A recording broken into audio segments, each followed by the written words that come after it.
Okay, because now it's 9 o'clock, so I think we can start our dissemination, our second session for our dissemination today. Okay, good morning, everyone. My name is Edward. I will become your MC and moderator for the second dissemination. For our second dissemination, which is titled Unveiling Perspective, Insights into Human Experience through Social Science and Humanities Studies. So this dissemination will more emphasize on the social studies. Um, okay, while we're waiting for all attendees to join, I think just make sure about your networking connection. If you have some issues about it, let us know and we will help you with connecting you with our personals.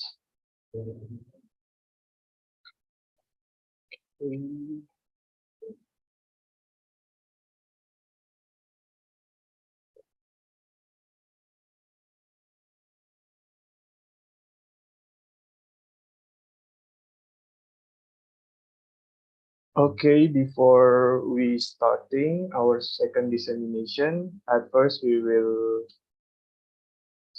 sing together our national anthem, Indonesia Raya.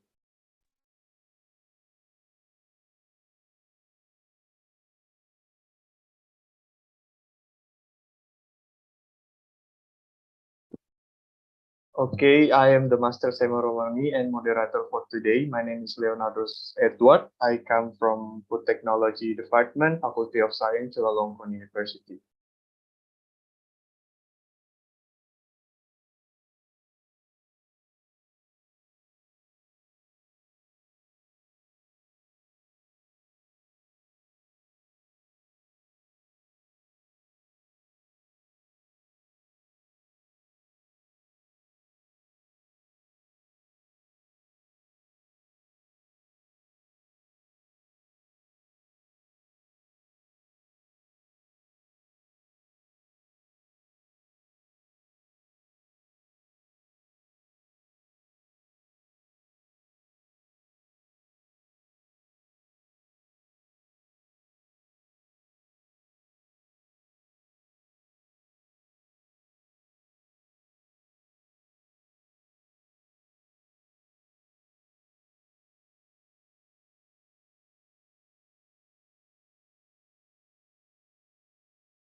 Ada. Nggak suaranya. Di gua ada.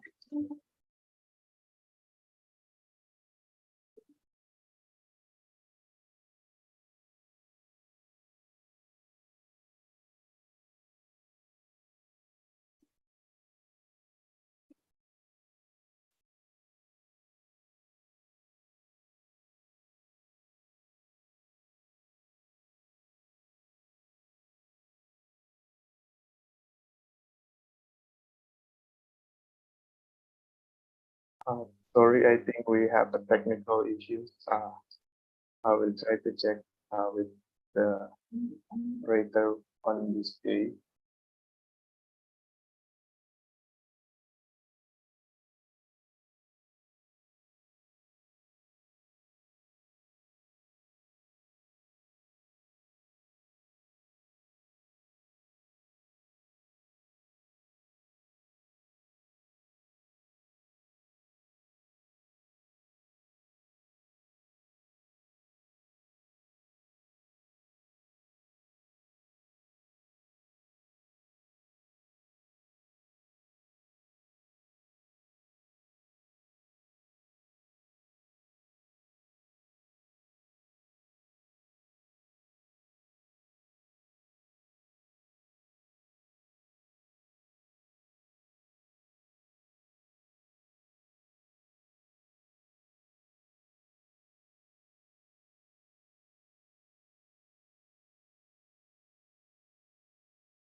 We are so sorry because now we are facing some technical issue.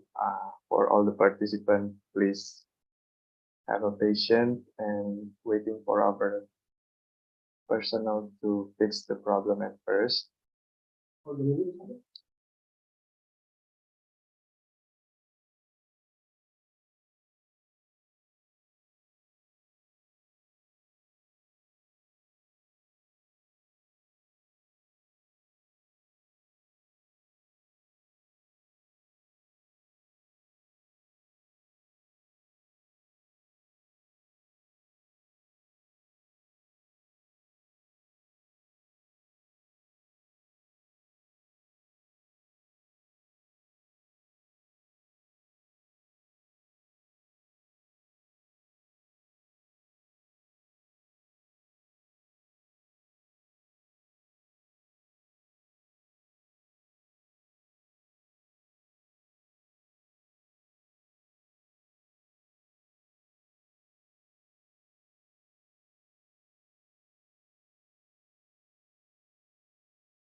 Okay, now we will move to the main event for this dissemination today. It is our pleasure to having us in here, Professor Dr. Andu Sumiarto Aji Purwanto, Master of Science. Let's take a look at first at his CV. For his educational background, he's studied for Dr. Andus, Master of Science and Doctor in Anthropology in University of Indonesia. And now for the working experience, for now his position, he got the position as the Dean at Faculty of Social and Political Science, also at University of Indonesia. And his publication is about batik and marketing aspect of traditional communities. The second one is the Back to the River, Changing the Livelihood Strategies in Kapuas Hulu, West Kalimantan, Indonesia, and the story and building helpful houses in East Nusa Tenggara, Indonesia. For his assignment and the fellowship, he joined for the Center of Austronesia Studies at National Taitung University, Taiwan, with research stem in cultural policy. So now we will start. We will give the opportunity for Professor Dr. Sumiarto Aji Purwanto to give his presentation, which titled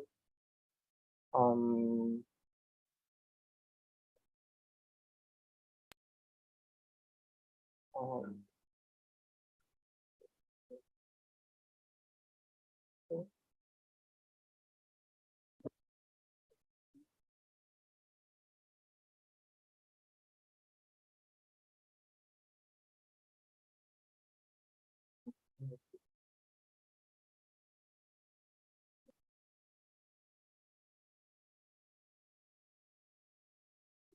Okay, which titled Unveiling Perspective, Insights into Human Experience through Social Sciences and Humanities Studies, for Professor Dr. Sumiarto Adi Purwanto. Can give your presentation and share your screen. Thank you very much, Edward. Very good morning to all of you. And I really like to express my appreciation for inviting me on this very important meeting, important event. Yeah. Again, my appreciation for Permita and for Billy, who has contacted me from, I think, 2 weeks ago, and so I can join with all of you here. And I would like to present my thought on these issues of unrevealing perspective and feeling perspective, but I mostly would like to take the anthropological perspective as the main framework, as I actually am an anthropologist by training and also by heart, so I can only talk anything related to anthropology. It is actually hope that the talk will also cover the other social science and humanities studies, but I would try my best to give some idea of these issues to the perspective of anthropology actually. Okay, let me share my presentation first, and hopefully you can enjoy it very much. Okay. I think I've made this presentation in English, but I would like to deliver it in Indonesian so I can express more in a more detailed and rough expressions. So ini adalah satu perspektif ya yang di ilmu sosial, ilmu budaya itu cukup menarik perhatian di tahun-tahun mulai tahun 80-an ya. Sebelumnya tidak terlalu banyak orang bicara itu. Tahun 90-an mulai banyak. Nah, nanti teman-teman akan melihat kenapa baru di tahun 80-an, akhir tahun 90-an itu muncul ya. Karena ini sangat terkait dengan isu power. Ya. Dengan isu power relation, dengan politics dan power. Kalau kita lihat background tahun 80, 90, pertengahan itu pemerintahan Orde Baru masih sangat kuat mengontrol berbagai hal di Indonesia. Tapi justru kontrol yang kuat itu, kalau di dalam konteks Edward tadi kurang satu, humanities studies ya. Jadi bukan cuma social science. Kayak teman-teman yang ada di hukum, ada di literature, di sastra biasanya kategorinya humanities. Di dalam konteks humanities science, humanities studies, kemudian banyak sekali karya-karya yang diekspresikan melalui simbolik. Ya, karena jamanya sangat represif. Kalau kita tampilkan terbuka itu akan merepotkan. Jadi banyak yang simbolik. Jadi perspektif unveiling ini mengungkap hal-hal yang implisit ini menjadi sangat penting. Tapi di social science, dari perspektif social science, antropologi, sosiologi, political science misalnya, ini juga menjadi penting ya, karena buat kami segala sesuatu kita anggap sebagai teks yang harus kita baca. Oke. Teks yang harus kita baca. Nah, bagaimana kita membaca teks itu kemudian menjadi persoalan penting. Nah, topik yang diberikan kepada saya, Insight into Human Experience through Social Science and Human Studies. Human Experience. Saya ingin bertanya, tapi ini pertanyaan tolong direnungkan saja, tidak perlu langsung dijawab ya. Tapi kira-kira begini, sebelum datang ke Bangkok, teman-teman juga tahu, Bangkok itu kotanya begini. Ya. Nanti akan ada event-event kultural, atraksi wisata begini. Teman-teman sudah punya pengetahuan mengenai Bangkok jauh sebelum sampai ke situ. Persoalannya, apakah dengan mendengar cerita orang itu, Anda sudah mengalami berada di Bangkok. Saya beda. We have a very different knowledge on many things coming from perspektif dari orang lain dan yang kita alami sendiri. Jadi pengetahuan kita kan berasal dari dua hal. Sesuatu yang kita alami sendiri lalu masuk menjadi bagian pengetahuan kita, dan yang kemudian pengalaman orang lain yang diceritakan kepada kita. Nah, dua hal itu ada proses translasi yang berbeda. Ya. Jika kita mendengar cerita orang, oke, kita dengarkan dan kita terkesima. Kalau kita nggak percaya, masa gitu misalnya. Lu ngomong doang. Tapi begitu kita datang, kita mengalami sendiri peristiwa tertentu, maka kemudian itu masuk menjadi bagian yang membekas di dalam ingatan kita. Membekas di dalam ingatan kita. Kalau itu kita anggap baik, itu menjadi satu memori yang menyenangkan. Kalau tidak, itu menjadi satu memori yang kita sebut sebagai traumatik. Ya, ini satu persoalan yang saya rasa menjadi penting ya. Kenapa pengalaman itu menjadi fokus dari studi-studi ilmu sosial dan ilmu humaniora, dan itu mendapat perhatian yang sangat sangat tinggi. Saya akan mulai dengan perspektif yang saya pelajari di antropologi. Kenapa? Apa sih sebenarnya? Apa sih yang membuat kita berbeda dengan spesies lain? Oke ya. Mungkin karena mereka, manusia itu berpikir. Mungkin karena mereka belajar. Nah, from the perspective anthropology, itu kalau kita bicara soal the way we think, the way we learn anything surrounding us. Kemudian kita akan dengan cepat bicara soal, itu culture. Itu culture. Itu budaya. Ya, karena budaya itu biasanya sesuatu yang kita pelajari, suatu pengetahuan yang kemudian terkumpul dari waktu ke waktu. Accumulation of knowledge about experience. Experiences siapa? Diri kita dan orang lain. Saya kok yakin di antara pengetahuan budaya kita, sebagian besar atau jauh lebih banyak pengalaman orang lain ketimbang pengalaman kita sendiri kan. Pastinya begitulah. Ya. Kita tahu di bulan ada apa, macam-macam, di Mars ada apa, itu sama sekali bukan pengalaman kita. Pengalaman orang yang mungkin pergi ke sana atau mempelajari.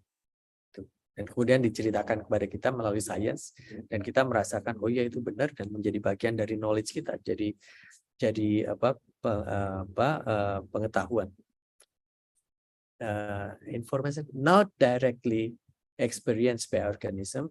Ya, persoalannya itu ditransmit melalui symbols. Jadi teman yang belajar language tentu paham sekali ini. Semua pengalaman itu, semua pengetahuan itu ditransfer satu orang, individu ke individu lain melalui simbol. Dalam hal ini language, salah satu yang sangat penting, bahasa. Tapi tentu saja bukan cuma bahasa. Ada banyak sekali media untuk menyampaikan pengetahuan atau pengalaman kita ke orang lain, yang nanti akan kemudian terakumulasi menjadi bagian pengetahuan kolektif, karena sudah dimiliki oleh orang banyak. Nah, kami punya satu credo di antropologi ya. Culture is always shared and learned by symbols and always manifest in symbols. Jadi segala sesuatunya itu memang symbols. Dan kalau teman-teman bicara symbols, ya kita harus unveiling dulu. Harus ungkap dulu. Karena kalau enggak, simbol itu akan dibaca sebagai teks yang tidak sampai kepada makna tertentu. Tidak, meaningnya akan. Ya. Misalnya begini, ini sudah mau pemilu kan ya, di Indonesia, di Thailand kemarin gagal ya, walaupun sudah menang tapi gagal jadi Perdana Menteri. Apa sih yang diperebutkan di dalam pemilu? Kursi. Nah, jadi pemilu ini kita semua rebutan kursi. Nah, kalau teman-teman tidak memahami, tidak unveil kursi itu simbol apa, ya ngapain sih pada rebutan kursi nih, gue punya banyak kursi, gue kasih. Terus itu kursi itu satu konsep yang kemudian tidak mewakili kursi yang kita dudukin secara fisik duduk gitu ya. Tapi kursi di sini adalah satu simbol kekuasaan. Oke. Jadi kita belajar segala sesuatu yang terkait dengan pengetahuan itu secara simbolik, dalam hal ini melalui bahasa atau melalui media lain, ungkapan, film, cerita gitu misalnya ya. perilaku tertentu yang simbolik, tapi kemudian berisi simbol-simbol. Yang kita pelajari bukan sesuatu yang letterlock. Sudah terbang ke Bangkok ya? You are not literally fly to Bangkok. Ya. Dan kita sudah tahu semua. Dan ekspresi orang Indonesia sama orang Thailand mungkin beda. Nanti teman-teman bisa cek ya. Hal-hal yang selama ini kita gunakan dalam bahasa Indonesia, kita translate dalam bahasa Inggris, dan orang di situ bingung, apa ini maksudnya? Gitu ya. Karena pengalaman kita berbeda dan simbol yang kita pelajari berbeda. Kurang lebih kita akan bicara seperti itu. Dan itu memang harus di-unveil, diungkap terlebih dahulu. Ya, gimana cara kita mengungkapnya? Tidak bisa tidak, kita harus ikut belajar tradisi atau budaya di mana kita mau tahu soal tersebut. Jadi kalau mau tahu soal Thailand, ya pelajari budayanya. Baru kemudian kita bisa mendisclose, mengunveil berbagai persoalan yang diekspresikan melalui simbol-simbol yang sangat Thailand. Oke. Nah, ini adalah introduksi untuk memahami bagaimana cara kami bekerja, analisis kami bekerja. Oke. Nah, akrab nggak dengan ini? Ya. Teman-teman yang berasal dari timur, nah, terutama dari Nusa Tenggara Timur, NTT, Kupang, greetings mereka, cara menghormati mereka adalah dengan cium hidung, gesek-gesek. Ya, gesek-gesek hidung. Aduh, saya paling repot karena hidung saya pendek, pesek begini. Mereka kan hidungnya bagus-bagus, apa namanya, gede-gede, bangir kalau orang Jawa bilang, jadi nyaman sekali. Dan jangan heran ya, ternyata tradisi seperti ini karena diwarisi dari tradisi Austronesian itu juga tersebar sampai Selandia Baru, Pasifik ya. Jadi begini. Nah, buat sebagian dari kita aneh ya, ngapain sih gitu-gitu? Cowok sama-sama tua lagi begini-begini, cewek sama cewek, ada cowok sama cewek. Di dalam konteks tradisi, teman-teman lihat misalnya pakai baju adat, kan konteksnya tradisi, mereka gesek-gesek gitu. Tapi dalam kesempatan formal yang kiri bawah nampaknya para pejabat ya, gesek-gesek gitu. Ya. Buat kita yang tidak familiar dengan tradisi tersebut, ini aneh. Tidak ada di dalam skema pengetahuan kita. Kalau berkenalan, bertemu orang yang kita hormati, atau kita kangenin gitu dalam konteks social relation, kita ingin ketemu, tidak cukup sekedar salaman, tidak cukup sekedar cium pipi kiri kanan, tapi gesek-gesek hidup. Di masa COVID kemarin tradisi ini mendapatkan challenge yang luar biasa gitu. Gimana kita bisa gesek hidung dengan masker? Ya, ya ini knowledge accumulation yang ada di dalam masyarakat Kupang di NTT, misalnya di Timur Tengah Selatan, di Soe ini banyak sekali mahasiswa. Kalau teman-teman familiar dengan daerah situ, ini ada tradisi seperti itu. Kalau tidak familiar, ya ini out of konteks buat kita, out of our knowledge. Dan kemudian pikiran kita bilang, kok begitu sih? Nggak masuk akal. Kenapa? Kan kita nggak kenal. Teman-teman yang pakai perspektif agama misalnya, bukan muhrim. Karena kita pakai perspektif kita dengan knowledge yang kita punya. Dan knowledge itu berdasarkan experience kita atau experience orang-orang sekitar kita yang disampaikan pada kita, yang bagus itu yang seperti ini, yang ideal itu seperti ini. Jadi, ya, kalau kemudian kita melihat gambar itu atau datang suatu saat ke Soe, ke Kupang dan melihat fenomena seperti itu, tahan dulu. Don't judge them with our own perspective, but try first to learn their everyday practice, everyday life, their culture, their tradition first, and use their perspective to judge what they pertunjukkan di dalam konteks relasi sosial itu. Jangan pernah pakai standar kita untuk membuat judgment. Kenapa? Nggak kompatibel dengan yang kita lihat. Ya, jadi ketika unveiling sesuatu, tolong pakai perspektif di mana objek atau subjek yang sedang kita pelajari itu bekerjanya di situ. Jangan pakai perspektif kita. Oke. Nah, kita sudah pelajari pelan-pelan tadi ya, bahwa apa yang kita alami dan masuk menjadi terakumulasi sebagai knowledge, sebagai pengetahuan, sebagai culture itu, kemudian disadari atau tidak, muncul di dalam perilaku kita. Kalau sebagai orang Jawa yang disosialisasikan oleh orang tua saya dengan cara Jawa, tetangga saya Jawa, sekitaran saya Jawa, saya terbiasa sekali Setiap kali berjalan di depan orang tua, saya akan menundukkan badan sedikit. Nggak usah pakai mikir-mikir ya. Nggak usah pakai mikir-mikir. Knowledge itu, kalau jadi culture, structure di kepala kita, itu akan automatically muncul. Ya. Otomatis muncul. Jadi seakan-akan biological heredity ya. Tapi enggak, itu enggak biological. Itu culturally. Culture. Sangat ini. Karena kemudian orang Sunda, orang Batak, orang ini punya ekspresi yang berbeda. Ekspresi. Jadi experience itu segera setelah itu diformulasikan masuk sebagai knowledge, masuk ke dalam ini kita, itu menjadi bagian penting untuk diekspresikan. Nah, ekspresi itu seringkali dipikirkan dulu mana yang paling tepat, tapi lebih sering itu muncul begitu saja sebagai bagian dari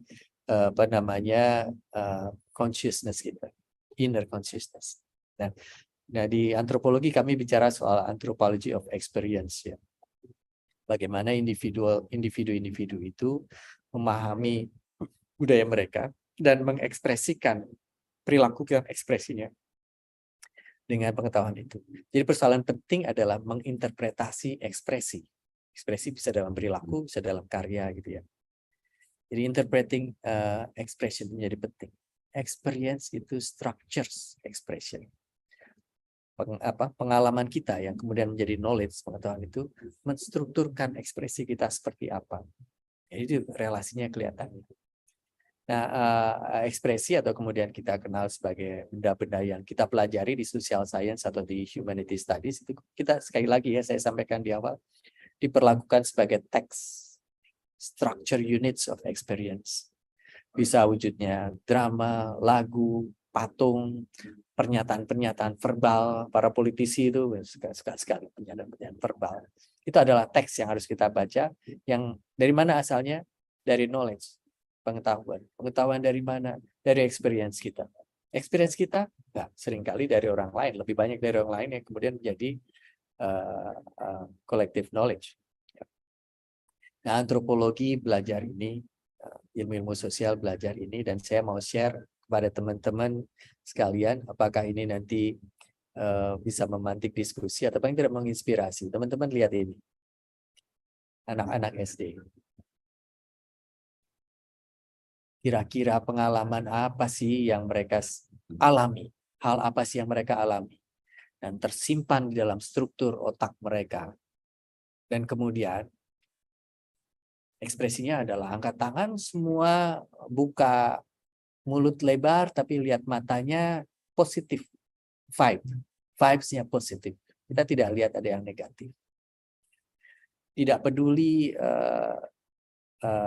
gadis yang rambutnya terurai maupun yang pakai veil. Tidak peduli anak laki-laki yang matanya sipit maupun yang matanya besar. So we may quickly interpret that they must have similar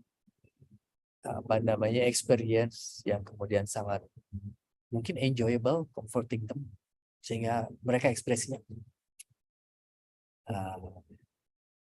di dunia pendidikan gitu ya, Mbak. Kalau gurunya itu bisa memformulasikan pertanyaan yang baik, dikasih intro yang baik, anak-anaknya sumringah, semua pengen jawab, semua pengen kasih opini. Ya. Ya, itulah yang kita lihat.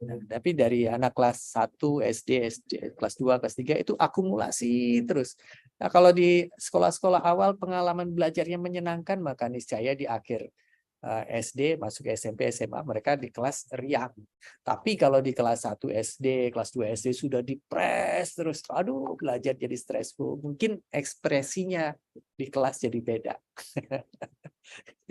Kita coba lihat-lihat seperti itu ya. Dan ini ada di sekitaran kita. Nanti teman-teman mulai lihat ya bahwa apa yang dipentaskan dalam kehidupan sehari-hari harus kita baca sebagai teks. Teman-teman lihat foto berikutnya.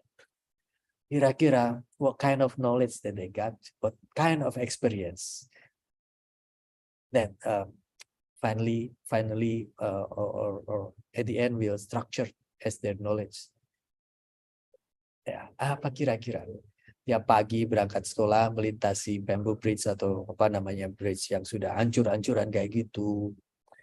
Muka-mukanya sih saya nggak tega tadi ya, mau cari apa namanya zoom in. Muka-mukanya kayak apa ya. Dan di sekolahnya seperti apa. Tapi jelas perjalanan menuju sekolah nampaknya berat. Perjalanan menuju sekolah itu pengalaman mereka menuju sekolah. Teman-teman sekarang ini diberitahu. You are told. You are hearing a story from the picture. Teman-teman hanya diceritai, hanya diberitahu melalui gambar. Mungkin sebagian dari kita tidak berkesempatan mengalami hal seperti itu. Saya nggak tahu kalau ada teman-teman yang pernah mengalami seperti itu. Ya, tapi kita bisa punya empati ya, coba merasakan itu sehingga kemudian menjadi bagian dari knowledge kita. Ternyata anak-anak SD sekalipun ketika datang ke sekolah itu nggak semuanya menyenangkan. Masa kecil masa yang menyenangkan, gembira, riang kayak gitu, datang ke sekolah rame-rame bercanda dengan temennya. Oh, itu pengalaman kita yang pas enak, yang kayak gini. Tapi kemudian apa yang kemudian ada di struktur kepala kita, apa yang kemudian nanti berkembang menjadi bagian dari cultural knowledge dari anak-anak itu. When it is a good memory, ya maka kemudian kita akan enak. But when it become a kind of traumatic memory, kita akan coba subside pengalaman itu, tekan, lupakan pengalaman. Ya, jadi ini yang harus kita unveil, teman-teman. Kalau kemudian nanti ke lapangan melihat hal-hal itu, jangan dilihat itu sebagai satu fenomena as it is, tapi coba lihat belakangnya. Kita bisa banyak sekali hal ini. Negara gimana sih nggak hadir di sini? Para politisi yang udah jadi pejabat, Pak Bupatinya kemana aja nggak lihat apa? Nah, itu kemudian tafsirnya jadi tafsir politik lokal. Nah, apa sih itu? Katanya pendidikan adalah aset. Di mana sih negara ini? Ah, itu kan the way we interpret the apa namanya picture itu, informasi yang kita dapat dari picture itu, tanpa kita harus mengalami. Ya. Sementara yang mengalami, anak-anak yang mengalami, orang tua yang mengalami, jangan-jangan bilang, ya memang beginilah kehidupan di desa. Ya. Begitulah kami orang misalnya ya, tidak berkecukupan. Kurang lebih seperti itu, ekspresinya beda. Tapi bagaimana kita meng-unveil itu, mengungkap itu, memberikan tafsir, tadi interpreting expression itu beda. Ya. Dan saya sampaikan berikutnya, nggak semua yang kita tahu, semuanya di bagian pengalaman itu, kita bisa ekspresikan sedemikian bebas loh. Di luar sana, there are always structure yang kemudian outlining ya our behavior. Ada struktur di luar sana yang kemudian mengerangkai perilaku kita. Ya. Sekali lagi saya pakai pengalaman kecil saya sebagai orang Jawa. Kalau makan terlalu banyak, jangan banyak-banyak, saru. Mana teman orang dari Jawa, saru. Tabu. Jangan banyak-banyak. Kalau makan mendahului orang tua, orang ilok, nggak bagus, nggak baik. Padahal kita udah lapar banget, tapi kita harus tahan-tahan dulu. Kita punya knowledge bahwa kalau lapar ya segera makan lah. Tapi ekspresi kita, perilaku makan kita dikerangkai oleh banyak hal. Culture, tradisi, politik, sangat. Jadi individual experience, individuals to always experience their life. Terus share to others their memory, kan? Kenangan-kenangannya itu ya. Nah, ketika itu di-share dan diterima sebagai pengetahuan, maka ini menjadi collective memory. Dan itu mengendap di sini sebagai bagian dari knowledge. Nah, menariknya ya experience itu, pengalaman itu shaping our memory. Oh, sekali lagi kalau pengalamannya nggak enak, itu kita coba nggak mengenang memori itu. Teman-teman jangan mengenang memori yang romance ya. Kalau menyenangkan ya sampai sekarang, kalau enggak, aduh, males lagi mulai. Power selected its expression. Political itu sering sekali. Culture juga. Kemudian jadi tren. Kemudian apa yang mau kita ingat, apa yang mau kita lupakan, what we want to forget, what we want to remember. Itu sebenarnya kita tidak punya otonomi kayaknya ya. Sekarang ada struktur dari luar yang sudah mengarahkan gitu. Strukturnya bisa struktur yang berupa culture, bisa politik, bisa apapun, ekonomi. Padahal kita udah pengen banget ya, tapi ada struktur dari luar yang merangkai.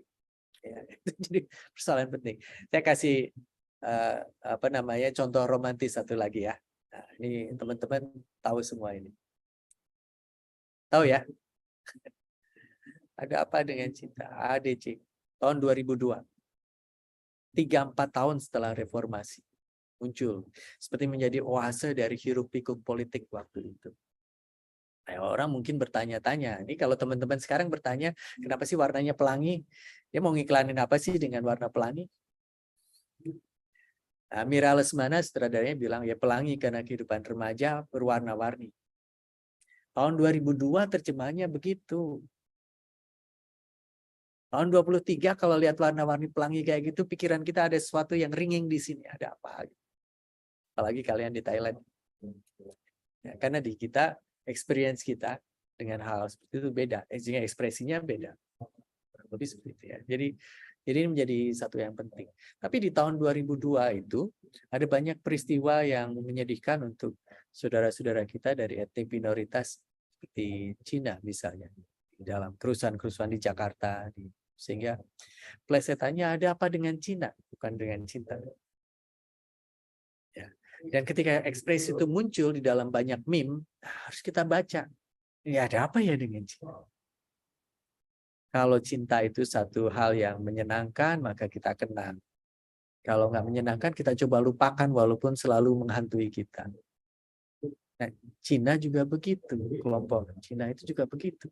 Kemudian mereka mendapatkan apa namanya outlet yang pas ketika ada film ini. Aduh, jangan cuma cinta, Cina juga ada sesuatu yang ada di sekitar kita. Kayak apa pengalamannya? Kenapa kita harus mengusir mereka? Kenapa mereka mengalami peristiwa seperti itu? Nah, itu menjadi bagian yang menarik untuk di-unveil ya. Saya ingin cepat saja biar waktunya cukup untuk diskusi. Ada yang kenal ini? Nah, ini cowok-cowok ya, cewek-cewek juga ngelihat juga sih. Tapi cowok-cowok merasa ntar gue mau kayak gitu gitu. Ini kita baca sebagai film heroik jagoan banget, tetapi tentu film ini dibuat dengan satu tujuan ya, yang harus diterjemahkan oleh orang lain. Nah, bagaimana menerjemahkannya sesuai dengan pengalaman kita. Kalau teman-teman nyebrang ke Vietnam sana nonton film ini, their experiences sangat berbeda dengan pengalaman Amerika, pengalaman kita. Nonton film ini nyakitin banget buat mereka. Orang Amerika, orang kita ngelihat film ini, aksi heroik, aksi Vietcong sadis dan sebagainya. Tapi coba teman-teman kalian di Vietnam lihat film ini, keselnya luar biasa. Keselnya luar biasa. Dan film ini muncul kemudian menjadi booming ya karena ada konstelasi politik ekonomi yang memang pro ke Amerika, bukan Vietnam atau ke negara-negara kecil yang lain. Ekspresi ini tidak ditangkap dengan sama oleh banyak orang. Cara kita marah juga beda nantinya. Cara kita menyikapi. Oke. Nah, di negara kita ini yang selalu menjadi bagian penting di dalam diskurs kita baru-baru ini adalah pengalaman traumatik di tahun 65. Dan 10 tahun yang lalu ada dua peristiwa yang sangat penting ya untuk menandai era keterbukaan, terutama karena CIA sudah membuka lagi, mendisclose arsip-arsipnya setelah classified selama 50 tahun. Boleh dibuka, semua orang boleh lihat situ. Oh, cerita. Itu kayak buka kotak Pandora, kayak membuka kenangan-kenangan lama, kayak membuka experience yang sudah dialami oleh mungkin ayah, kakek kita. Dan kemudian kita, anak cucunya, tiba-tiba harus belajar pengalaman-pengalaman mereka, menyenangkan atau tidak. Yang pertama itu. Yang kedua ini mungkin akan menjadi bagian dari kalian, tapi jangan sampai jadi bagian dari mereka. Exile. Yang banyakkan dimulai dari masa-masa ikatan dinas yang dikirim oleh pemerintah Soekarno untuk memperbaiki kondisi negara.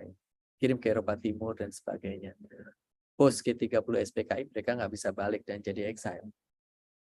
Nah, sekali lagi, sebagai exile apa atau sebagai bagian dari keluarga korban PKI atau bagian dari keluarga pelaku barangkali, apa sih yang mereka alami selama ini? bagaimana mereka mengekspresikan itu.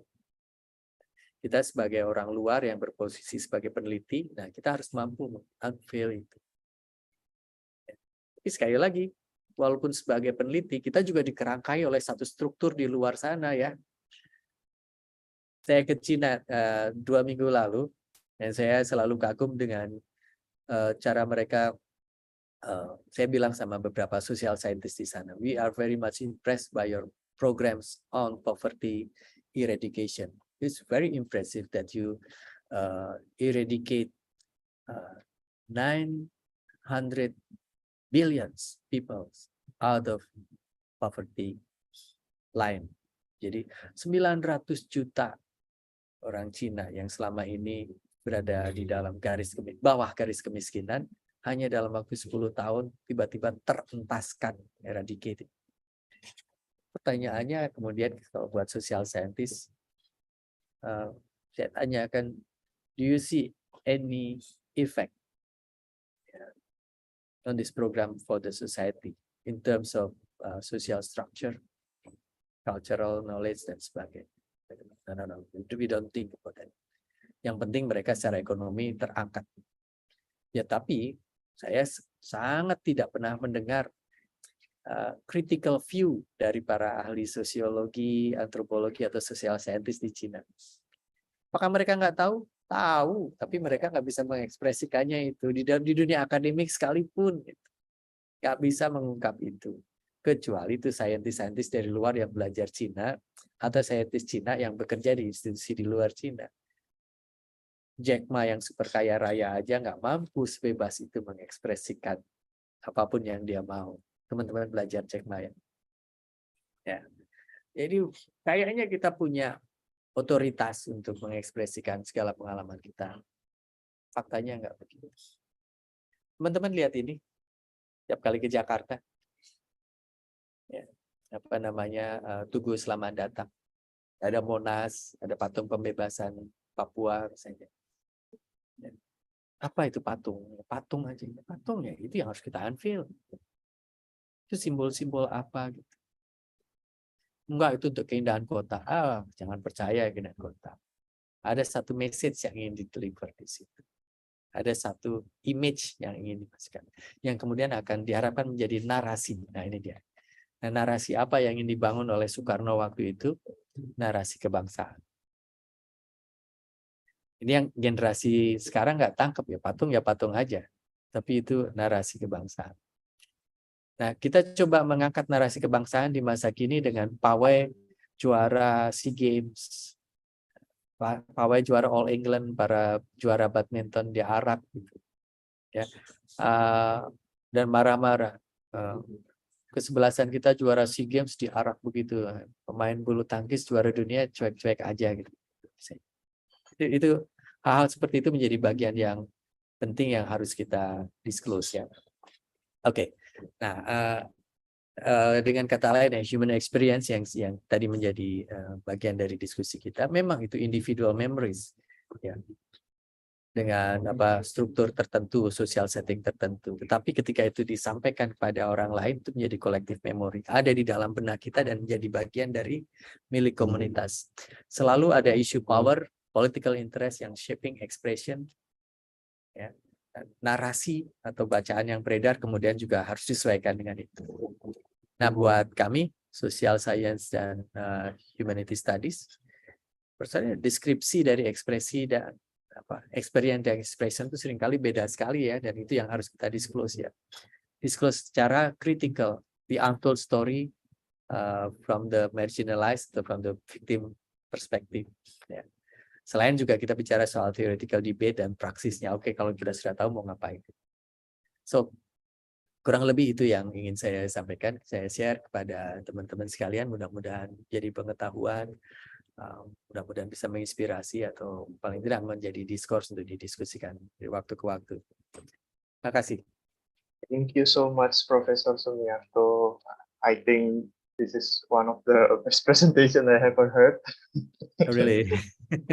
I mean, it's really insightful. I mean, even for us in the different science, in natural science, but it gives us so many insightful So now we are going to Q&A, question and answer sections. I encourage for all the participants that if you guys have any question, just raise your hand and you can open your mic or write your question in the chat column.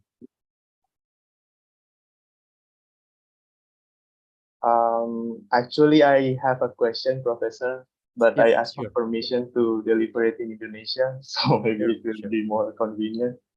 Sure. Jadi berkaitan sama unveiling dalam perspektif antropologi, saya juga pernah baca salah satu artikel, misalnya di dalam tahun 70-an sampai 80-an ada salah satu grup komedi di Indonesia namanya Warkop DKI. Kalau mereka itu kan kelihatannya sebenarnya ngejokes dengan cara yang sangat intelektual kan. Nah, saya itu pengen tahu sebenarnya kalau dalam perspektif antropologi, kan kita juga ngomong tentang unveiling kan. Nah, gimana sih cara antropologi, secara antropologi perspektif melihat komedi itu seperti apa sih? Apakah cara ekspresinya kayak gimana? Komedi itu masuk ke dalam folklore kalau dalam perspektif kami. Folklore. Parts of cultural expression yang delivered generation to generation secara oral, secara lisan. But then we have technology to transform this oral tradition into movies, for example. And at that time, Warkop movies really famous. Maybe sejajar dengan AADC itu dan series Warkop itu nyaris setiap tahun atau setahun kadang-kadang 3 kali 2 kali itu muncul. Tapi tolong bayangkan tahun 80 90 ya. 80 90. Dan karena para pelakunya itu adalah mahasiswa-mahasiswa, banyak dari FISIP ya, Dono dari FISIP, Kasino dari FISIP, Indro di Pancasila juga dari Social Science, Nano juga dari FISIP. Jadi banyak yang melihat bahwa mereka bicara soal situasi sosial yang terjadi saat itu yang tidak mungkin diekspresikan secara verbal. Jadi saya sampaikan zaman Soeharto sangat kuat, sangat ketat kontrol politiknya ya. Ya, kemudian itu disebut sebagai komedi yang berkelas, ya intelektual. But the time change very, saya nggak bilang rapidly ya, tapi change in the way that sekarang ini saya merasakan persoalan yang luar biasa dari Warkop, terutama ketika saya ada di kursi Dean. Teman-teman, tolong cek ya, perhatikan perilaku om-om kalian. Mungkin sebagian dari kita. Maksud saya perilaku om-om, perilaku generasi yang dibesarkan dengan tontonan Warkop. Ya. Saya ceritakan yang saya ini kan dari teman-teman seusia saya, seusia om-om ayah kalian. Ketika kuliah, kita contoh referensi akan Warkop kan, asik kuliah. Lepas dari orang tua, gue mau kos mau sewa rumah sama teman-teman cowok. Teman cowok ada ceweknya juga dong. Ya, teman-teman perhatikan bagaimana para pemain laki-laki memperlakukan perempuannya. Godaan verbally abuse mereka dengan hal-hal yang sangat fisikal sebagainya. Dan itu adalah satu yang normal waktu itu. Obscene joke ya. Lelucon cabul. Sekarang kategorinya cabul. Dulu itu normal. And accepted. Tapi sekarang sebagai Dean saya akan bilang, please langsung.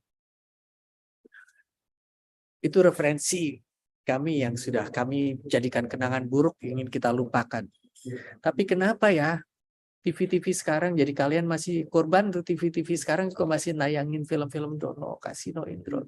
Yang kondisi konteksnya sudah beda sekali. Cara kita memperlakukan perempuan, rekan perempuan dari mahasiswa dari zaman SMA, SMP, SMA, SD harusnya beda dengan cara mereka memperlakukan teman perempuannya. Joke-nya juga sudah harus berbeda. Jadi film itu ketika ditafsir di masanya mungkin akan menjadi intellectual movie seperti itu. ditafsir di masa kini dengan orang yang punya perspektif gender kuat, mungkin akan jadi nggak preferable. Ya, Mas Indro sendiri sebenarnya, bro, lu tuh ngerusak satu generasi di Indonesia. Dia bilang gitu, bro. Iya ya, maaf ya, tapi waktu itu memang itu yang kencang ya. Tapi hati-hati ya, karena kemudian tiap generasi punya ini. Saya nggak menyalahkan, iya, karena memang apa namanya suasananya waktu itu mengizinkan memberi tempat saat itu. Ya, jadi tafsir tadi, interpretation itu juga bounded dengan konteks ya. Ada tempat, ada waktu yang berbeda. Gitu ya. Thank you so much, Professor. So, from all participants, do you guys any questions regarding to this topic? Oh, okay. From Nora, I think she have a question for Professor. Okay. Thank you, Edward, and also thank you for Professor for delivering such an insightful presentation. I graduated from Bachelor of English Literature, so I studied quite a different one because right now I study pedagogy, but then I would like to, connect where my roots are, because I, in the 4 years of studying, I was also study a lot of culture and also in anthropological perspectives. And I was wondering what might be the current trends from the root of study of anthropology that can be connected or integrated with English language, for example. Thank you. Well, I think the theoretical perspective, the theoretical framework, and the development of theories relating to the culture and language is also very much developed, and maybe in some parts it's really different with others that we may learn before while we are in the bachelor degree, not only for my generation, the last 20-30 years, but also from your generation, which only last maybe 5 or 10 years ago before, because the access for knowledge today is really open. You can just grab any journal article in a second. It's really different with us. Yeah, we would only have a new article when one of our professors come back from their studies abroad and bring with them their textbook, which actually has been 10 years old or maybe 20 years old. And we consider it as a new resources for us. You see? Okay. But today in anthropology, when we talk about language and culture traditions, it's very much influenced by what we call with agency theory. It's a more individual perspective on the issues. Before, we always thought that our behavior is really shaped by the culture, really shaped by the tradition. But today we think that actually every individual has more authority to practice, to manifest, or to whatever you say, to transform your idea, your knowledge into behavior. Yeah. We call this as a perspective of agent. There are certainly some structure outside, like I just mentioned to all of you, like culture, like political arrangement, for example. But then everybody now have a capability to modify those constraints. For example, like I said, that as a Japanese people, I should know that to older people, and then try not to, staring at their eyes when I talk to them, especially with the older. Yeah, it's considered as kind of taboo, right? But then, in some contexts, in Jakarta, in my university, if I talk to my senior professor, my senior lecturer, with eyes begini, nunduk, I won't have I won't have any apa namanya a good impression for them. So I'm staring at them, not just staring like this, but I say look at his eyes, look at their eyes, ya. Dan apakah itu tabu? Apakah saya melanggar aturan sebagai orang Jawa? I try to modify, I try to justify my behavior. By, for example, no, I'm a Japanese, still a Japanese people, but then I live in Jakarta. I live in the university context, and I should perform like like a student should, yeah, regardless to my Japanese perspective. So this is called agencies, the ability, the capability, the capacity of individuals to modify, to first to interpret their surrounding and to modify even their knowledge that before it structure their behavior, try to justify it. So that today's this kind of theory of agencies, individual perspective is having their time today. So a lot of people now, a lot of students, a lot of scholars in my campus, especially in Universitas Indonesia, they develop this agency theory. And the second is critical theories. You know, this critical theory actually flourished after Orde Baru falling. Yeah, after Reformation era. Yeah, everybody talking about the political economic perspective. Yeah, to enable them to disclose this inequity, for example, not just in economic and political issues, but also from the social and cultural perspective. A lot of our Chinese descendants in Indonesia, for example, for years, they are forbidden to perform barongsai, for example. They are not allowed to speak Chinese in the public. So these kinds of cultural cultural repressions. Do you think that Chinese community in Indonesia then lose their ability to speak in Mandarin, to perform barongsai? No, they still do it. I may not say they do it secretly, but then the knowledge is still there, but they select, they select what kind of expression that actually suitable for them and safe enough for them. But after Reformation, after the change of this regime, they have become more free to express whatever they want today. And for some of indigenous part of society, community, the Chinese communities really have their time to this. Another social problem arises. This is from the kind of this more critical perspective using a political economic framework.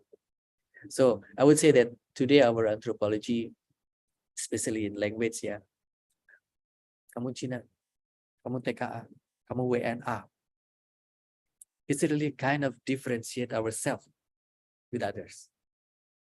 See, it's not just a language, it's not just an abbreviation. WNA, it's not just an abbreviation. It's a kind of differentiate, making a jarak, yeah, space, yeah, between us, the indigenous, and the newcomer. They are not really newcomer. They are migrated here centuries ago, but they are still perceived as newcomer. That do not entitled with some political positions, for example, just prosperity like this. They are not entitled for this. Yeah. So language expressions that within our everyday life actually have to be studied more carefully now. Ya. Dan saya rasa itu yang menjadi bagian penting di dalam diskusi kita mengenai language and culture today. Terima kasih sekali, Pak Nora. Thank you, Professor, for the answer. Okay, thank you very much, guys, for all your questions. I think it's already 10. Thank you so much, Professor Sumiarto. You can for just the... give me Aji for sure. Okay, thank you, Professor Aji, for the really insightful presentation. We have so much things that we can absorb from your presentation, especially you also just like talking about the Chinese descent, I kind of relate to me also because it's really, I experienced it by myself, and it's kind of, Really, yeah, it's really related to what I have been it's really facing. hard for our society today. You know, Yeah, yeah. one of my son decided to have a Chinese descent as his wife. What? Sorry. Sorry. Oh, One of my son then he fell in love with his Chinese girl friends. They dating for some years and they decided to marry uh, his girlfriend. And you know, the paling berat adalah ketika dia bilang ke saya, papi saya mau melamar Teresia Larasati. Yeah, I come from a Muslim family. My wife, my family, my extended family, mostly Muslim, Japanese. And my son dated with his Chinese girlfriend, and I decided to marry her. So I have to propose his girlfriend, apa namanya, ya, saya harus melamar. She's not coming from a Muslim family. To add more problem for me. See it? Now I have a very beautiful grandchild. best, Prof. But then again, the language ya, the expression dari orang-orang sekitar saya ketika itu. Yeah, and this is an academic forum, so I can express myself more freely. Like when, for example, my besan ya, my apa namanya besan saya is told me, okay, it will be some trouble if we try to have a mix marriage. I mean, a mix what you call kawin campur yang Islam dan Catholic. So she told me that actually it's not a problem for their family to let Laras convert into Muslim. And I was really surprised at that. What? Yang benar, Bu. I was really surprised because my experience told me that actually I have to more tolerant. Yeah, I learned anthropology. So I have a very acceptance to the difference, but it's very different with my wife. And then suddenly just poke my hands. Kok wah gimana? Kamu harus bilang alhamdulillah. Different expression, even for my wife and me. Ketika besan saya bilang, ya silakan jadi Islam nggak apa-apa. Kenapa harus jadi Islam? Itu ekspresi saya. Pengalaman saya sebagai antropolog sangat mentolerir perbedaan. Tapi istri saya pengalamannya sebagai Muslim bilang, kamu harus bilang alhamdulillah.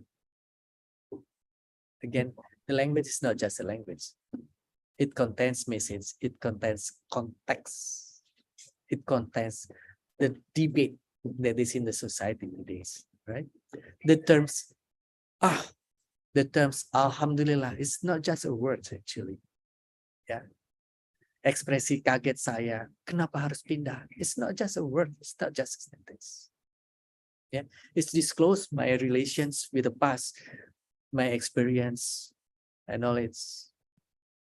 The same things happen with the alhamdulillah from my wife. It's really expressed there, express her knowledge, experience, and also her hope, expectations. So it's not just a word. Okay. Gitu ya, kasih. Edward. Okay, thank you so much, Professor. And maybe before you're leaving this seminar, I want to ask for our participants to just like get the photo together with Professor. So maybe Rahman can help me to get the photo. If you guys can open the camera, please open the camera first. Let us take a picture together with the professor. If it's available for you guys, is okay.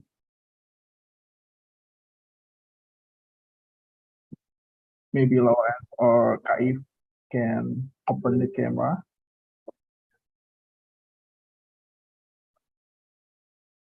Okay, I will still wait for the others. Thank you. Okay. Okay. 1, 2, 3. Smile. Okay, thank you guys. Okay. Thank you so much, Professor, once again for your really insightful Sama-sama. presentation. Terima And we kasih. are hoping that we can meet again in another seminar, Sure, maybe sure. in the future. So maybe you Baik. already have another event. Ya, saya izin pamit ya. Okay, thank you so much, Professor. Have an academic journey yang sangat bagus, pleasant and good academic journey. Sukses semuanya, sehat-sehat. Thank you, Professor. Thank you, Professor. Salam, Thank you, salam Prof. Indonesia. Okay. Saya leave ya. Oh no, Yeah. okay guys. Okay, leave ya. Sip. Okay. After this, maybe we have a break. If you want to break, it's okay. Okay, maybe will have a break for 2 minutes. I think it's okay. We will come back at or maybe 3 minutes. So we will 2 minutes. So we will start at 10. Just prepare yourself, guys. Drink some water first.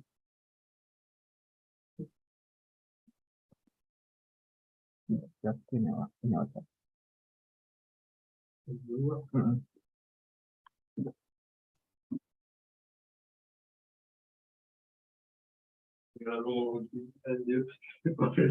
Nggak tahu mau gimana, bro.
Okay, guys, I think it's already 10 past 10, so I encourage you to join us again.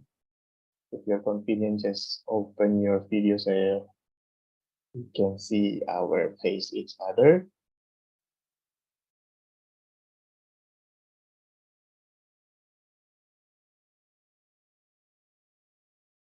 Okay, so we are moved to our first speakers. His name is Rosatian Wibowo, Sarjana Teknik Master of Science. So we can see at his CV for his educational background. He graduated from Universitas Gadjah Mada as Bachelor of Engineering in Civil Engineering and just graduated from Chulalongkorn University as Master of Science in Urban Strategies. For the working experience, he was working as a student intern at QC PT Wika Beton Yogyakarta and also an intern in quantity surveyor Sirvana Consulting Jakarta. Okay, so now we will hear the presentation from Mr. Roshad, which titled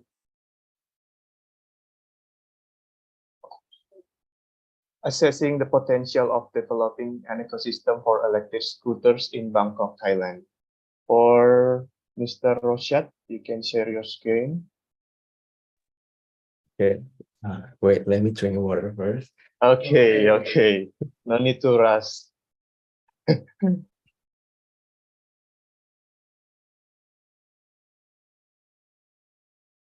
Okay, so I guess it's appearing right now, right? Yes, okay.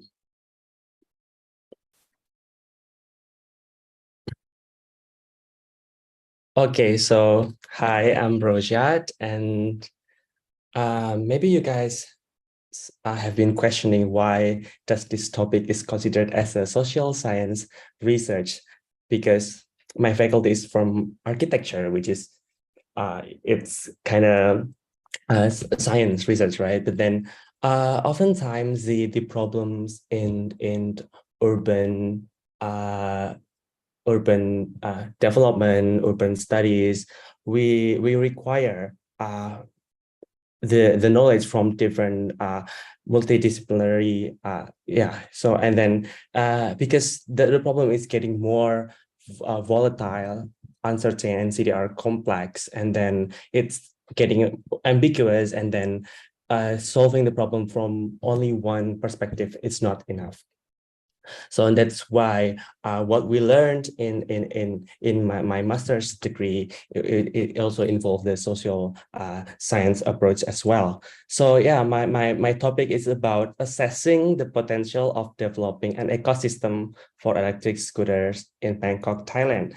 And yeah, without further ado, so here's the outline of my presentation.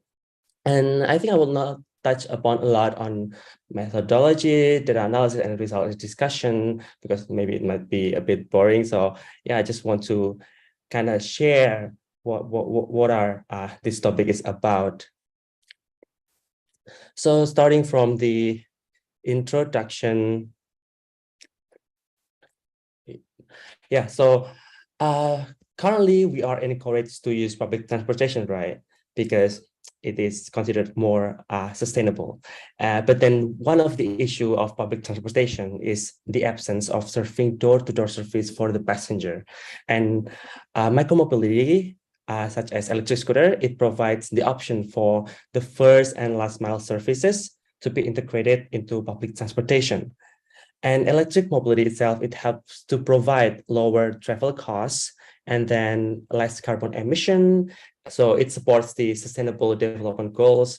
If I'm not mistaken, it's the number 11 about the sustainable cities. And e-scooters itself, it provides the option for short distance travel, which can reduce the use of cars and motorcycles, and it is as an opportunity to be integrated with public transportation. So you guys may be questioning about what is actually first mile and last mile, right? So we use public transportation, but then it cannot connect the dots between the origin and destination. And those dots that are missing, those gaps that are missing from the origin to public transportation and from public transportation to the destination, we call it as the first mile and also last mile. And I think these two, first mile and last mile, it is very critical because oftentimes the trip of the first and last mile, it can take time more than the trip while in public transportation. Maybe if you guys take MRT, BTS to go to the station itself, it already takes time more than when we are in MRT. So we talk about ecosystem in my title. As a relatively young system in urban mobility, the component that supports the implementation of e-scooters in a city has not defined really well. So describing an ecosystem is beneficial to better understand the situation in such industry. And in addition to that, analyzing the ecosystem in a broader scope, I think would be useful to evaluate the capabilities of the ecosystem players as well to assess the industry. And in knowing and assessing the key components of ecosystem, it can lead to a guide to whether which aspect that we can improve. So imagine the ecosystem of a fish, for example. A fish as an organism, they cannot live only a fish. They need water, they need habitats, they need food, they need everything, so on and so forth. And then also we imagine about the electric vehicle, right? Electric vehicle, if we want to implement electric vehicle in the city, we cannot only provide electric vehicle in, let's say, Yogyakarta, for example, but then where's the charging station? Where is the service center? Where is the other elements that would involve the utilization of electric vehicles? So is also the electric scooters. We need those elements, but then we would like to know whether that element is ready or not, right? Because yeah, we see that in Thailand the number of users are growing. So before right now we see there's like the company that run the electric scooter sharing, but then before that we already saw several users that use electric scooters in the city. And then while the number of users are growing, the country remains one of the gray areas in electric scooters implementation, because there are no clear regulations in Thailand that accommodate the ecosystem and protect both users and non-users from many potential conflict. So previous studies have explained about ecosystem framework for urban mobility issues. However, there are barely authors that focus on describing the electric scooters ecosystem framework in their research. So to address this gap, this research aimed to provide a framework for electric scooters ecosystem, and then to assess the potential of developing an ecosystem for electric scooters in Bangkok, Thailand. And it come up to a research question. Here's the research question: what is the potential of developing the ecosystem for electric scooters in Bangkok, Thailand? And the purpose of the research, which we have mentioned before, define the electric scooter framework, and then assessing the potential and obstacles for adopting electric scooter as a mobility options in Bangkok, Thailand. So some of you guys might have been familiar with the profile of Bangkok and its transportation mode, but some of you guys might maybe not so familiar with that. So yeah, the city of Bangkok, which is the capital city of Thailand, it is a lively and fast-paced metropolitan city that houses for more than 10 million inhabitants. I think it's extremely, it is considered to be a large city. And then I think, wait, sorry. Yeah. So I think millions of visitors across the globe, they often visit Thailand. So the city, it has established a diverse range of transportation options to facilitate the movement. So we saw here is the BTS. So I think it's on 1999, the BMA, Bangkok Metropolitan Administration, they entrusted Bangkok transit system with, sorry, why is it keep moving? Okay, so yeah, they entrusted BTS with constructing and operating the first metro line at the time. And also after that, there is MRT, I think it's around 2000, and then it was established to extend the network of railway system. And then also we have the bus, right?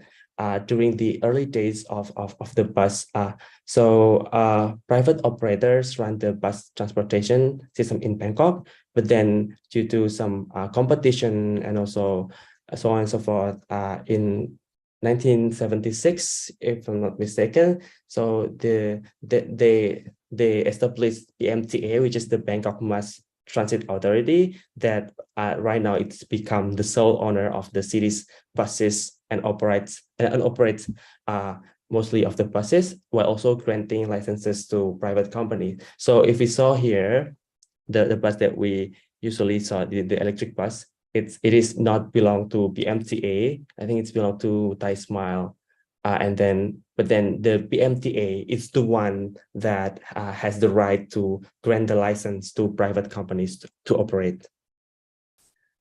And also Bangkok is also familiar with the usage of water transportation. I think it was in around 1850 something, the canal was constructed to accommodate the mobility of the inhabitants. So it was before the Charan Krung Road, the first road of Bangkok was constructed. So until now, Bangkok has both diesel fuel boat, and also here is the electric boat. So if you guys want to try electric boat, you can, I think it's running from the Kuala Lumpur station. So yeah, it's a good transportation option as well. So due to the Bangkok road network that is quite complicated, we call it the mega block, something like that. So it is difficult to offer the feeder access to all regions using simply public transportation. As a result, hired transportation is critical in connecting individuals to transit station and stops in Bangkok. So people often use taxi, motorcycle taxi, or Win, and then because they offer door-to-door access and making them a reliable transportation, but then they are considered pricey, right? So after knowing the profile of Bangkok and its transportation system, we see the opportunity of electric scooters to take place as a feeder system to connect in the first mile and last mile that we have talked about. So yeah, this research would like to use the scope that to analyze the e-scooters under the open and also closed system. So city as a complex system, right? And so it is not enough to only understand a certain entity. But then despite that, a city also could be defined as a both open and closed system. So we are applying that logic to electric scooters implementation pathway. So for the open system, it is characterized with the more borders and membranes. It is somehow bottom-up manner, and also could be good, but it also could be bizarre as well because of the more border and membranes. But then as a closed system, it over boundaries and walls. It is control, and it might be the space of the rulers. And so, okay, maybe you guys have been very familiar with this company. So just a little bit of story here. So throughout the research design, there are no service providers that operates e-scooter sharing in Bangkok. So however, during the data collection, I thought it was in August to September last year, it is found that a service provider, this purple one, they significantly operates in the area of they would like to observe. So therefore, this research finally decided to incorporate the service provider into the process of analysis. So here's the case study area, which is the Payathai Road area. And what the reasons why I chose this area, because it has universities, schools, and offices. So we have Chula as a significant university here, and also we have Tawan Ok University, and also I think here there's like the Patumwan Institute of Technology, and also there's like the Nursing Institute as well. It has schools, Triam Udom, and also the Satit Sinakarami Road, and also it has Satit Chula right here, and also it has offices from located in the Siam Square, MBK, and there is one significant office in the Samyan and also the Chamturi Square. So with those variety of land use, it is a good area to be as a case study. And also it is connected to PTTS and MRT because we want to see whether e-scooters could be connected to public transportation or not. And then it represents both open and closed system. So this research is expected to be beneficial in several ways. We have mentioned about providing the ecosystem framework of e-scooters in developing country contexts, and then to stimulate the urban mobility strategy involving e-scooters as a transportation mode option in Bangkok, and also present recommendations such as policy recommendations that are significant for the future regulation design of electric scooters ecosystem in Bangkok, Thailand. So maybe you guys are questioning the term of micromobility. What is that, right? So micromobility is a type of transportation that is categorized with small size, short distance, light vehicle, two-wheeler, and so on and so forth. And it does not limit to only powered vehicle, but also the unpowered vehicle like bicycle, kick scooters as well.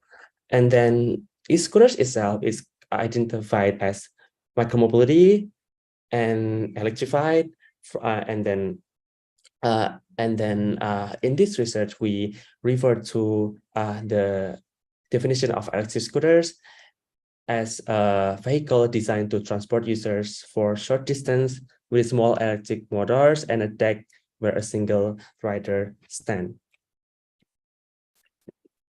So because there is no framework for electric scooters ecosystem, so we would like to see the literature review on mobility ecosystem and then try to contextualize it later into the electric scooter ecosystem. So yeah, so then from the literature review here, I categorize into 4 types.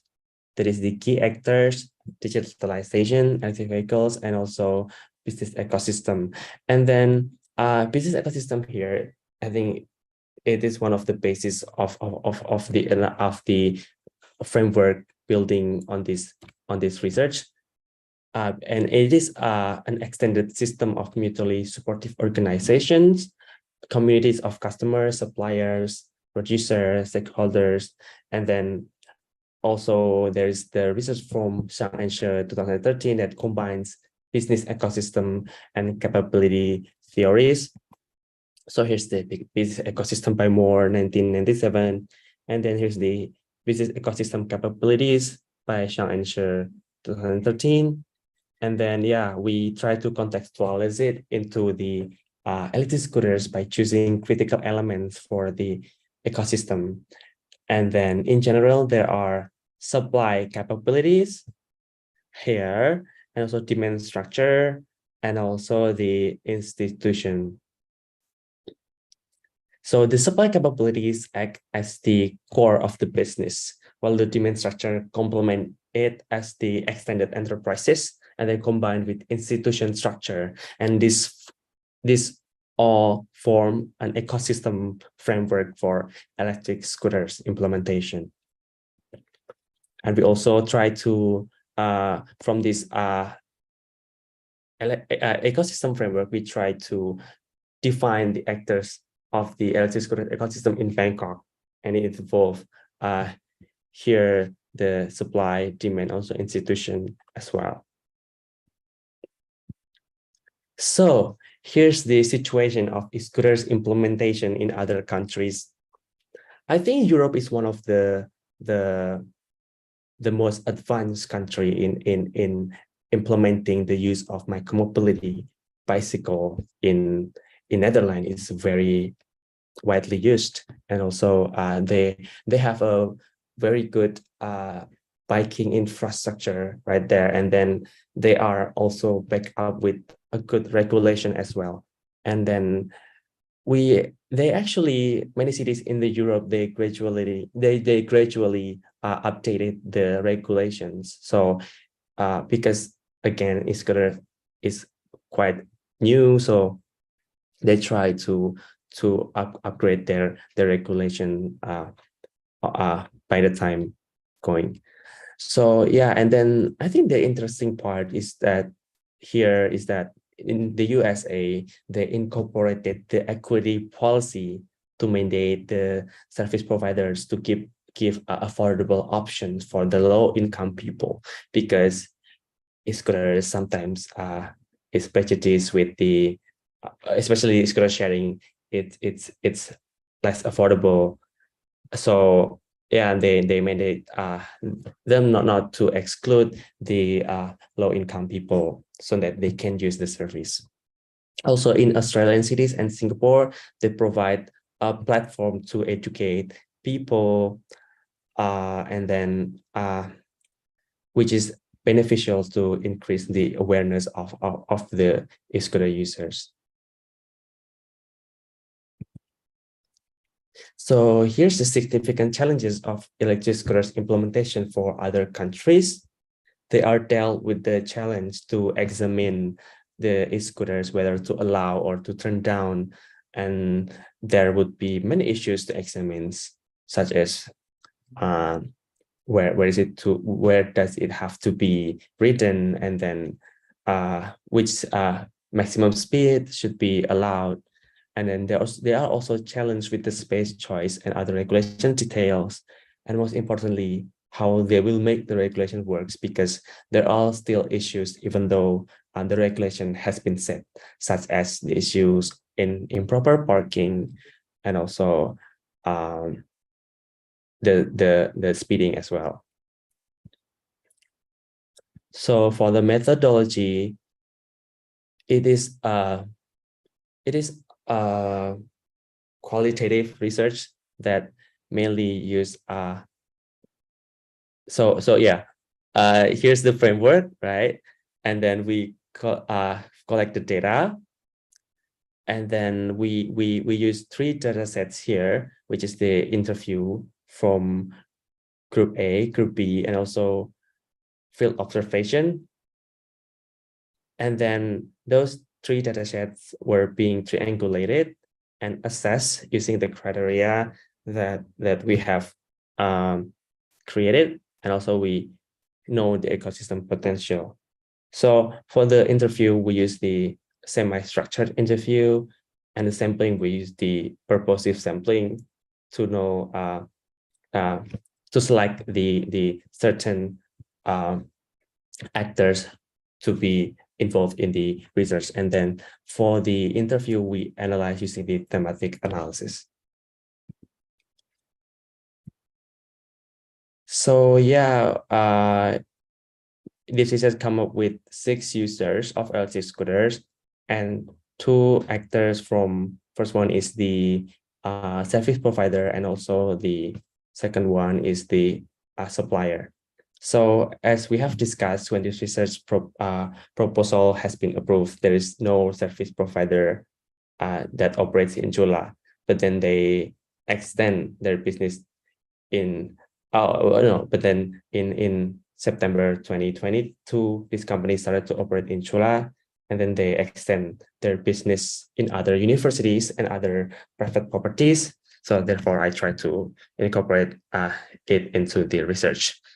So by the way, BIM has previously operated in Phuket, but then they experienced a break due to the regulation issue. So currently there are 3 cities of their operations, which is Phuket, they continue the business there, and then Chiang Mai and also Bangkok, using different approach of implementation. And then we have e-scooter suppliers here, and then yeah, I think, and then on top of that, 6 users and 2 people of group B is enough to get many information about the ecosystem in Bangkok. And so we conduct the field observation, and then here's the thematic analysis that I mentioned.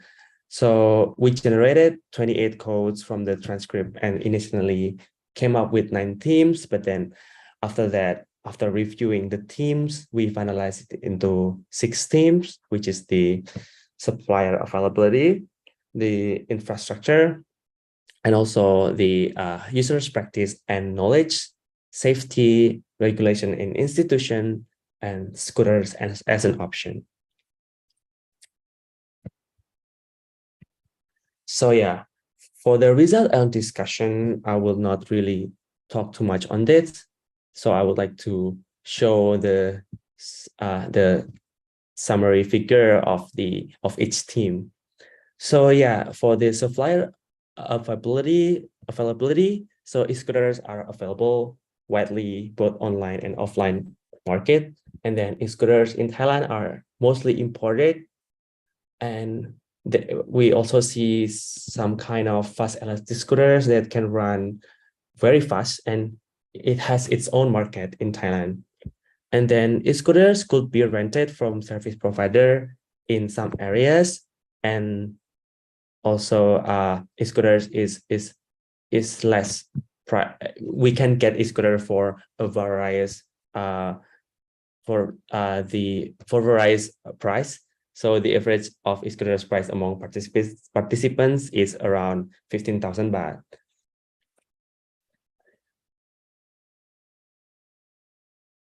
So second one is the infrastructure. So there are barely bike lanes except in university area.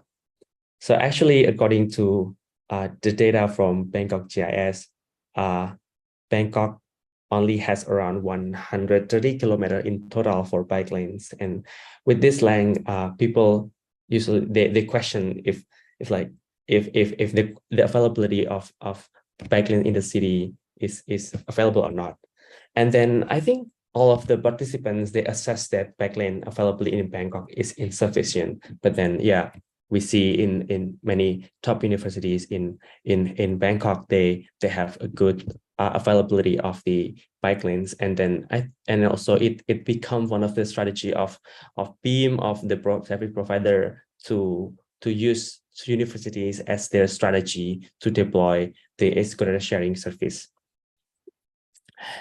And service centers availability is very sufficient, and I think that's one of it's quite surprising to me that I thought that the usage of electric scooters, they might get they might hard to get service provider. No, I mean the service centers, but then actually it is sufficient.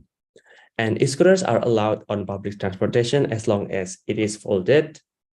And some users would bring e-scooters with them inside the buildings because of the lack of the e-scooter parking spaces.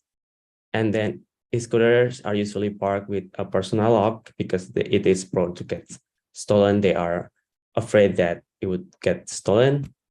And also users could charge in a private property if it is allowed. Again, because there is no specific charging station for electric scooters. So sometimes they tend to charge their electric scooters in library, if you know Samyan Co-op, they bring it inside and charge inside. And then sometimes other users, they charge in the cafe, they bring it inside. And then if the owner of the cafe allows them to charge it inside, they can charge, but if not, they have to put it outside.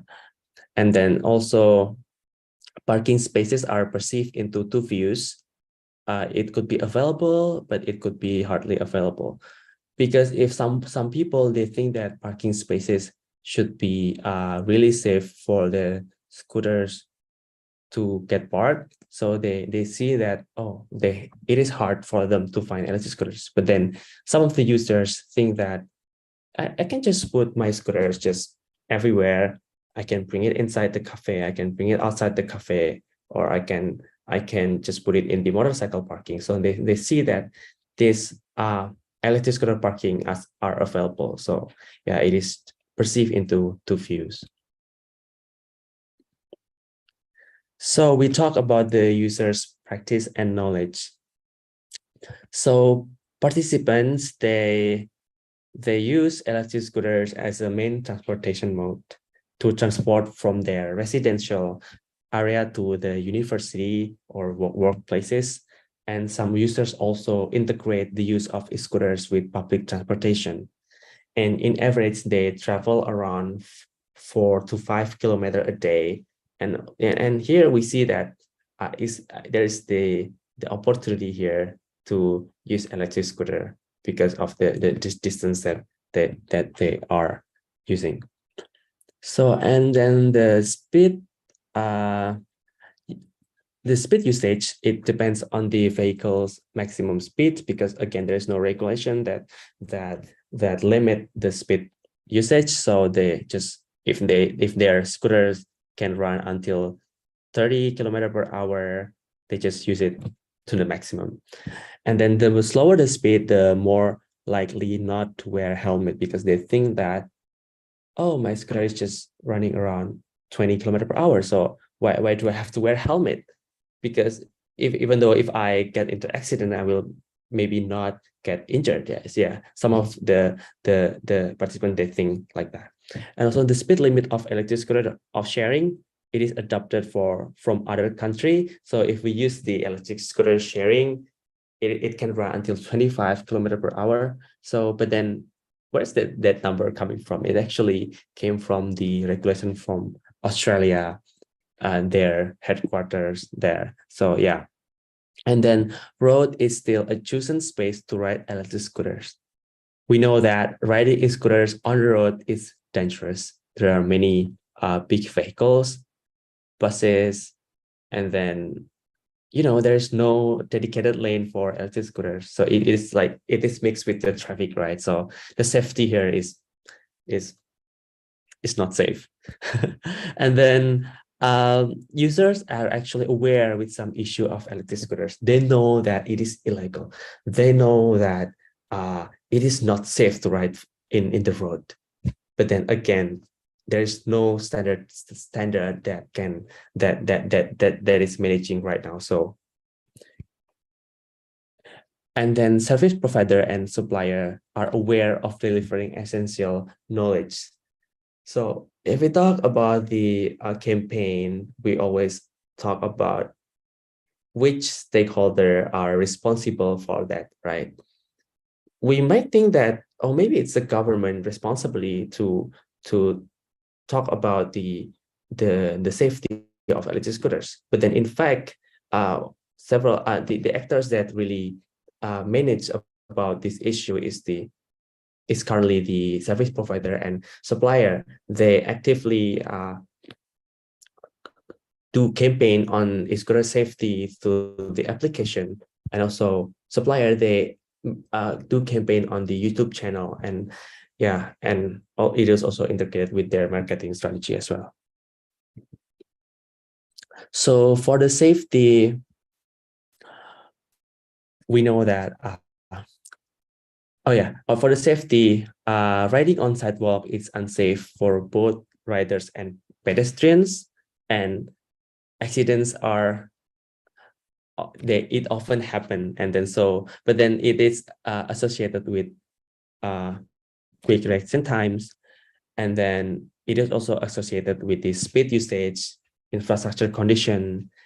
And actually, accidents bring more awareness to wear safety protection, because there is one of the users that they experience accidents quite often, and then they decided to wear a full face helmet to if the accident might happen again, he will be safe. So service provider is actually, they are willing to provide safety helmet if required, but then again, there's no regulations, right? And then maybe it can make another cost for providing helmet. So they would like to try to implement the scooter sharing without helmet first, but then if it's regulated and it has to be provided for helmet, so they are okay to provide the helmet. So scooter maximum speed can be adjusted if required. So later on, if there be regulation, the electric scooter could adjust the maximum speed. And actually, here there's the insurance, and insurance is provided by the service providers. So if you guys actually fell down and have accidents while using e-scooter from certain service provider, you can claim the insurance. So they will, but it is the sharp insurance. And then riding on the road is suggested for the supplier that I mentioned. They sell a type of fast electric scooter, and they suggest to ride scooters on the road. But then the service provider, they suggest bike lane scooter. So because again, there is no standard and also regulation, so the suggested space for electric scooter is still different according to different people. And we talk about the regulation and institution. So users are aware with some issues of electric scooters, and e-scooters are basically illegal on the road.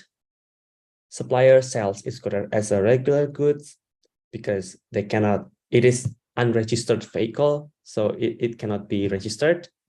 And police rarely caught e-scooter users in Bangkok, and it is quite interesting because we know that it is illegal, but then it is but then the law enforcement is also not strict. So yeah, it becomes the gray areas here again. And then the importance of clear regulation as a tool for standardization. The group, they think that it is important to have a clear regulations, and service provider does not require permit from the government. So the fact that the service provider operates in Chula and other universities, they don't ask permission for the government. They only buy it's like a buy-in with the private property. So they agree to collaboration. So yeah, again, because there's the lack of regulations. And in the case of other cities, service provider needs to obtain an official permit from the municipality. For example, Chiang Mai, the service provider, they collaborate with the municipality of Chiang Mai, but then it is they call it unofficial because there is no law that back up the permit. And the last theme is scooters as an option. So for the charging cost, a scooter does not consume much electricity, and then cost for maintenance and other spare parts are relatively low. A scooter is a good option for students.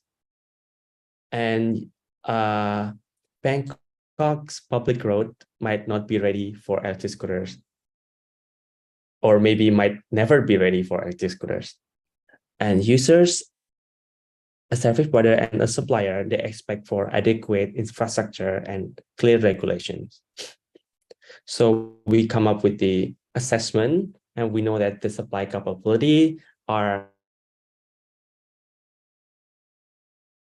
other elements, the demand structure, they still require some improvement, such as the regulation awareness, the practices of the basic rules, and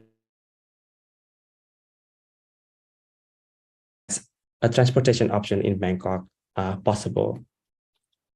So here's the electric scooter ecosystem in Bangkok. In the open system and closed system, it might be a bit different because, you know, the service provider here, they only run on the closed system, and then the institution here also different because they have the property management, and then yeah. So from the thematic analysis that we have, we kind of see the challenges of e-scooter implementation and come up with the challenges such as the unsafe riding, standardization, e-scooter knowledge enforcement, regulation establishment, safety measurement enforcement, infrastructure provision, so on and so forth. And then we also find out about the potential of developing an ecosystem for electric scooters in Bangkok, such as the area-specific implementation And then actually the fact that Bangkok is not ready for e-scooter implementation, it can become the challenges and potential at the same time, because it becomes the potential for short distance transport within the local roads. And also the private sector-led standardization, and also the partnership with more actors. So for the finding and conclusion, first, to answer the first objective of this research, the electric scooter ecosystem in Bangkok.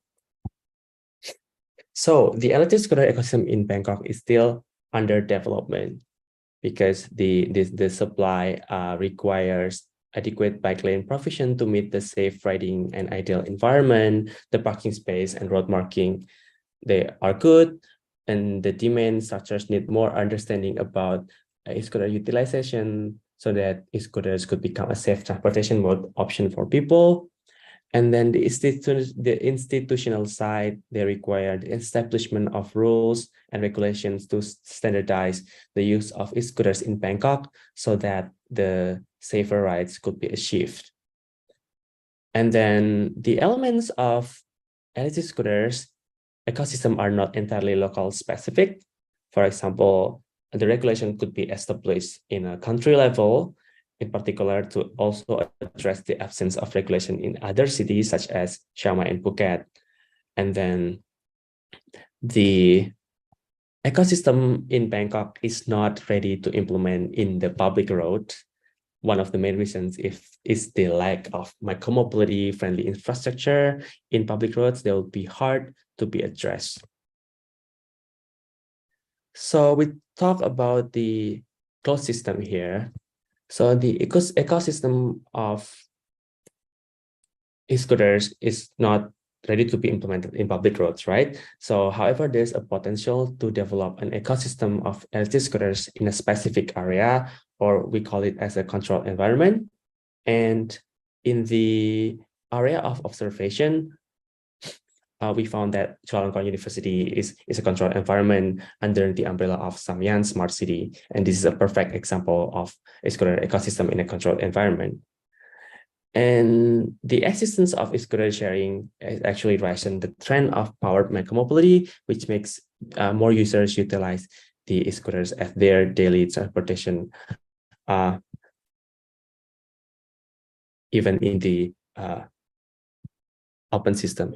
Sorry, I have a question. How many minutes did I have? It's only 7 minutes left, including Q&A. Oh, okay. So I will wrap up now then. Yeah. So yeah, here's the challenge of electric scooters utilization in Bangkok. So we deal mainly with the standardization, infrastructure provision, unsafe riding, scooter usage, knowledge. And then here's a challenge of scooter utilization in the closed system. And then mostly, even in the closed system, there is still a challenge about here. Users, they bring passenger while riding, even though it is already known that we cannot do that. And then approximately 6% of the users, they do not park in a designated parking space. And here's the potential, which is the area-specific implementation, the short distance travel within the local road, the private sector-led standardization, the partnership with more actors, and then this research has several limitations that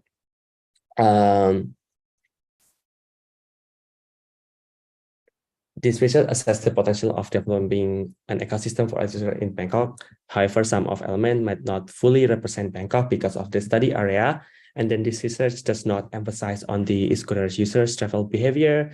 Therefore, the number of samples of group A is limited. And this research does not provide statistical correlation within some variables due to the same small number of samples. And lastly is does not incorporate the policymaker in the data collection. And for the strategy recommendation, we basically emphasize it on the standardization. And here, what can we do if we do, what can happen if we do the standardization of e-scooter ecosystem, e-scooter in Bangkok. And here's the future recommendation of the research. And yeah, thank you. Thank you very much for the presentation from Mr. Ochat. Okay. So now we are going to question and answer section. We already have one question from Lawrence Billy. So the question is, in the future, how the related parties should address the implementation of e-scooters. Based from previous public transportation in Bangkok, like bus, the company are merged as one stakeholder as PMTA. How about e-scooter? It should be good if the private companies stand or operate by themselves, or it should be better if there is only one company. Mm. Maybe I think it's a very, yeah, I think it's a very good question. So if we talk about, yeah, from the case of the bus that we had, and then, okay, before that, because e-scooters, again, it's not kind of, it's maybe might not be ready, might never be ready for public roads. So actually it is quite hard to implement e-scooters on the public roads. But then the potential here we saw in the private properties, right? And then usually private properties are managed by the property management, and then the service provider, they are coming from the private companies. And how can, so if I get the question right, like how can the government get involved in this implementation?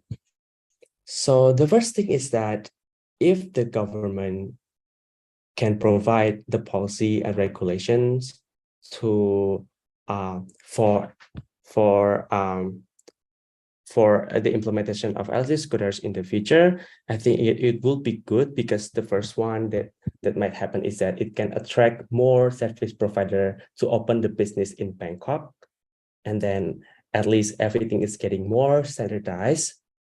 So yeah, so I think the private company here play a critical role for the implementation, and then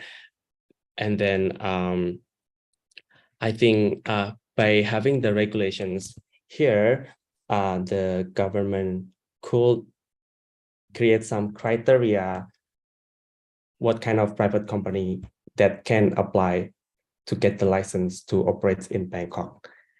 And then I think the relations of the government and also private company, it could be a good collaboration, rather than it is just only responsibility for the private company themselves or the government itself. So I think yeah, I think the private company will do the operation, but then the government would be the one who's in charge to standardize, to also create some criteria for the service provider to in order to get operated. Yeah, I think that's how I answer the question. Thank you so much for Mr. Roshat for answering the question from Lawrence. And I think because we already reached 11 o'clock for now, so I think I would like to say thank you very much for Mr. Ochat for having, we are really thank you for your having time your presentation in here. We hope you can have a bright future for your study ahead, or maybe for your work in the future. And now, before we are going to the second speaker, I would like to give you 2 minutes for just like short break. So we will back again at 11:03. So you guys can take a break for 2 minutes. Thank you.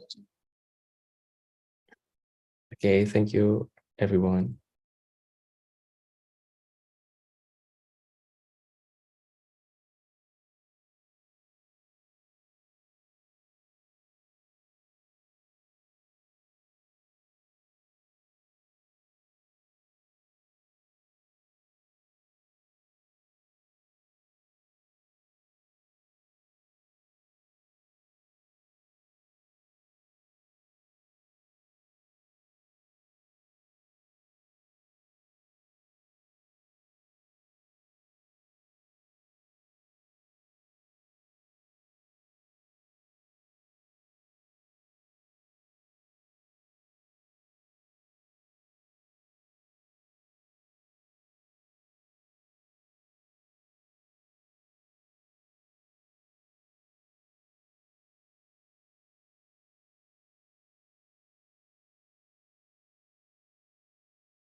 Okay, hello everyone. So I think it's already 11:03. So I invite you again to join us.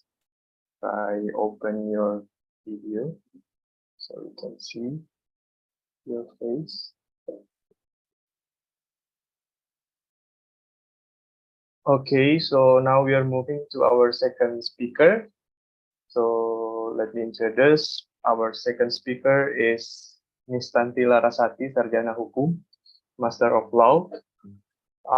We can see from her CV, her educational background. She did her Bachelor of Law in Universitas 11 Maret and Legum Magister in Business Law for her Master of Law in Chulalongkorn University.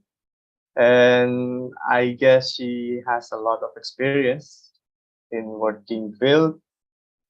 And the last one, it's become the international trainee in Dicha and Co in Bangkok. So we can just like go for the second presentation, which titled Toward Transparency, a study of the governance of investment infrastructure funds in transportation project in Indonesia.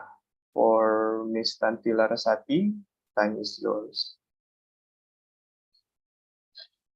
Halo, สวัสดีค่ะทุกคน So, Yeah, can you hear my voice? yeah, we can do Let me it. share my screen.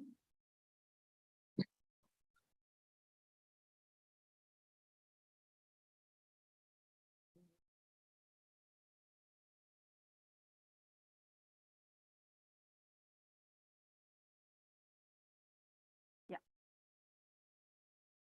Already seen in everyone's screen now. Can you see? Yeah, hello, my name is Tanti Larasati. Thank you so much, Promita, for inviting me as one of the speakers here to talk about my thesis, things that I have been struggling for the past 2-3 months. Okay, yeah, without further ado, okay, here is my thesis title. I believe you might spot 2 or 3 keywords or elements here, which become my main discussion. Yeah, my thesis talk about infrastructure funds, highlighting on transparency and fund governance under the capital market law discipline, especially investment fund law. What motivated me the most in choosing this topic was the relevance to my professional experience and the importance of having legal development in investment fund law in the future. Yeah. About the infrastructure funds, unfortunately, there is no single or universal definition that can describe what is it. But according to one sources, the nearest practical definition goes to what Wood Fair Asset Management have said. An infrastructure fund is simply a form of a sector specialized private equity that only invests in infrastructure. It's similar to the way venture capital fund that invest in technology. And according to the capital market law, infrastructure funds are considered as securities product in the form of collective investment fund. Collective investment fund itself, according to OECD, it can have several forms like mutual funds, collective investment scheme, unit trust, limited partnership, and so on. And how do infrastructure funds work? Actually, it's kind of full of fun. Maybe for some participants here who have not been familiar with this kind of model, it's kind of like a pool of fund. It's a basket of fund whereby the investors subscribe money into the funds. Here's the investor. The investor subscribe the money here into the pool of fund, and then it will be converted into participation, unit participation, and the fund here will be invested to the infrastructure asset portfolio. And after that, the returns will be generated from the project to the fund, and then from the fund to the investor. So this is how the basic transaction came the infrastructure fund. And yeah, infrastructure funds have several characteristics that distinguish them from the other funds. The main characteristics are they reflect the infrastructure project's characteristics. Because, yeah, infrastructure funds, by its title, it's really close. It really has a close connection with infrastructure. So, yeah, the closest characteristics regarding the long-term investment, which may take about 5 years, and also the illiquid nature, with some possible or limited redemption policy. Here, the redemption policy is kind of limited because of it attempts to protect or secure the commercial interests of the project. And the second characteristic is the infrastructure funds reflect the principal agent relationship, whereby the fund manager collects the money from the investors and manage that money to be invested in the infrastructure assets. For example, the transport, the renewable energy, the telecommunication, the BTS tower, and everything. Anything that's called infrastructure, it can become the investment target here. And the third characteristic is these funds tends to be more suitable for institutional investors than the retailer one. This is in considering to the high value of investment and the lengthy period of the investment itself. And the funds can be offered privately or publicly in the stock exchange. Yeah. From the overview, let's move to this slide. The spread of infrastructure funds in the world. Originally, infrastructure funds have been popular in the US, in the Australia, European, and UK. Within the Southeast Asia region, Indonesia started to apply this model slower than Thailand. Thailand has started to use this model for around a decade, and it has engaged with the alternative investment fund directive under the EU, European Union. Yeah, indeed, Thailand has a greater number of infrastructure products than Indonesia. Until 2020, 22 and 23, Thailand has 10 products comprising transport, including the BTS.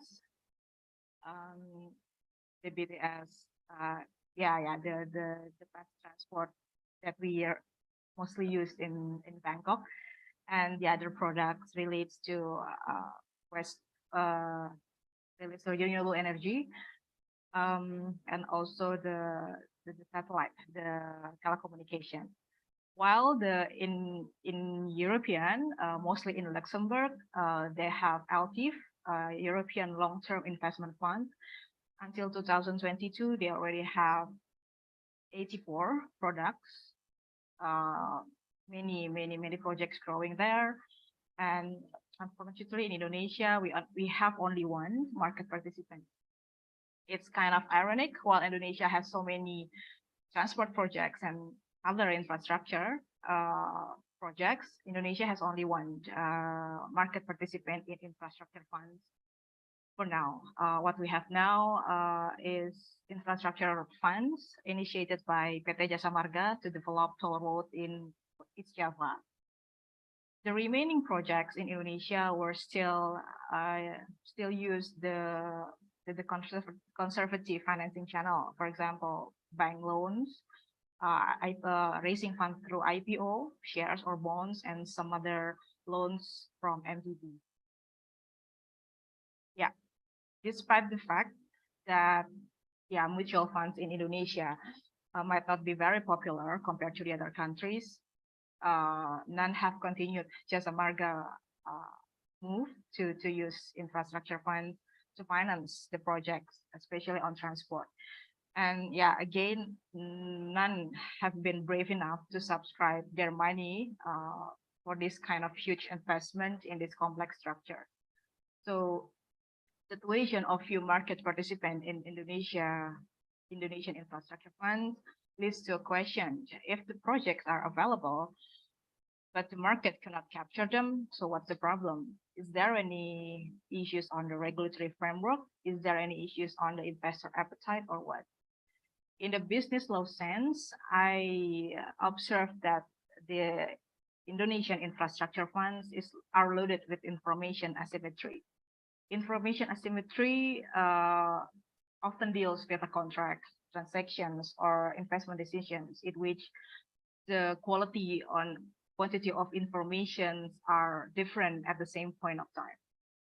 So parties with better access to private information tend to maintain their position for their own benefit. In a fund management context, information asymmetry may involve hidden information and hidden action. What is hidden information? In capital market, we understand hidden information as adverse selection. The situation is where the investors aren't aware of the securities pricing determination. As a consequence, the investor will pay higher price for a lower quality because of they don't have enough capability to understand about how these shares can be determined in terms of the pricing. What makes this price getting high? What's behind that, and something like that. And hidden actions, in other words, they call it also moral hazards. This is a situation whereby the investors aren't aware about the fund manager's hidden behavior. It happens when there is a conflict of interest between the fund manager and the investor. Okay, move on. And how to tackle this information asymmetry. One way to combat information asymmetry is to improve the transparency. Theoretically, transparency helps the investor to create a better decision-making process. Transparency boosts the capital market participant. Transparency gains the public trust. And transparency avoids the information asymmetry. However, in practice, transparency needs a solid regulatory framework. And here's the challenge in Indonesia. Transparency challenges in infrastructure funds in Indonesia. First, there's an unclear and ambiguous guidance under the OJK regulation number 52/2017. What is it?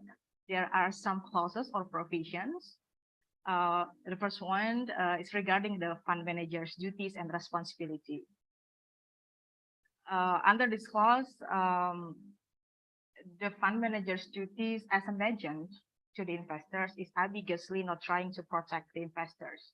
This may give the impression that infrastructure funds as a securities product under the capital market law is not favorable to the interest of investors. Or another impression is there's another regulation to support the idea of investor protection, but only limited to the idea of consumer protection. However, in this complex structure, complex transactions, I argue that the idea of protecting investor cannot be solely seen from the perspective of consumer protections, because the investor here act as an indirect financier to the infrastructure project, which were funded by the infrastructure fund.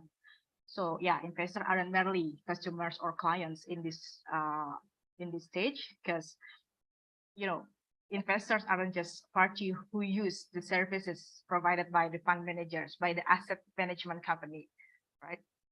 And regarding the duties, the fiduciary duty is expected to be implemented here, not only to rely on the action to acting in a good faith, because how we can measure the good faith from the agent to protect the investor of to protect the interest of the investor who put so much money to finance the massive investment of infrastructure.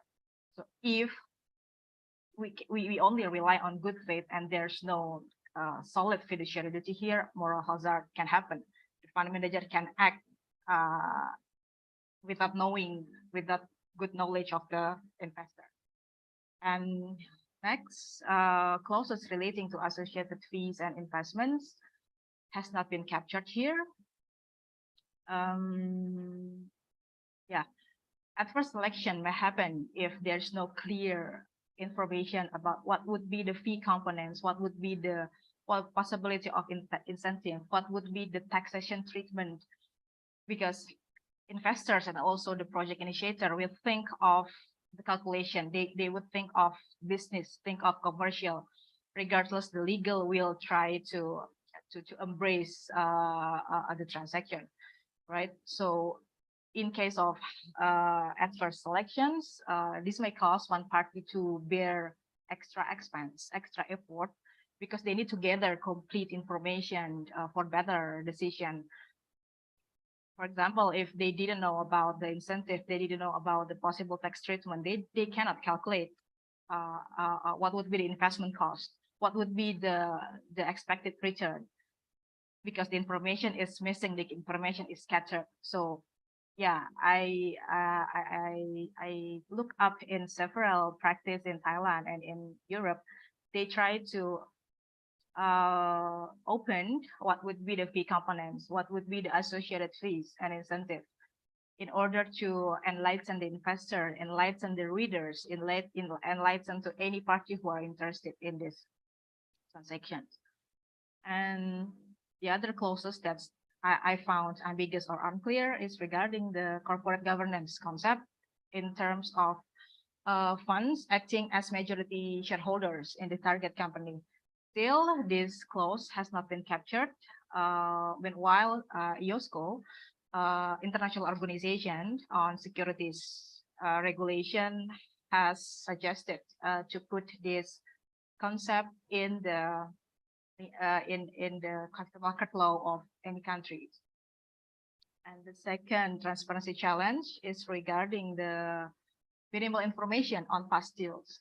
If we talk about capital market transactions, we will be familiar with comparing data from the past trends, past deals, look up into the last financial statement, last prospectus, last information memorandum, see how these products growing, how is there any development, is there any something bad, something good.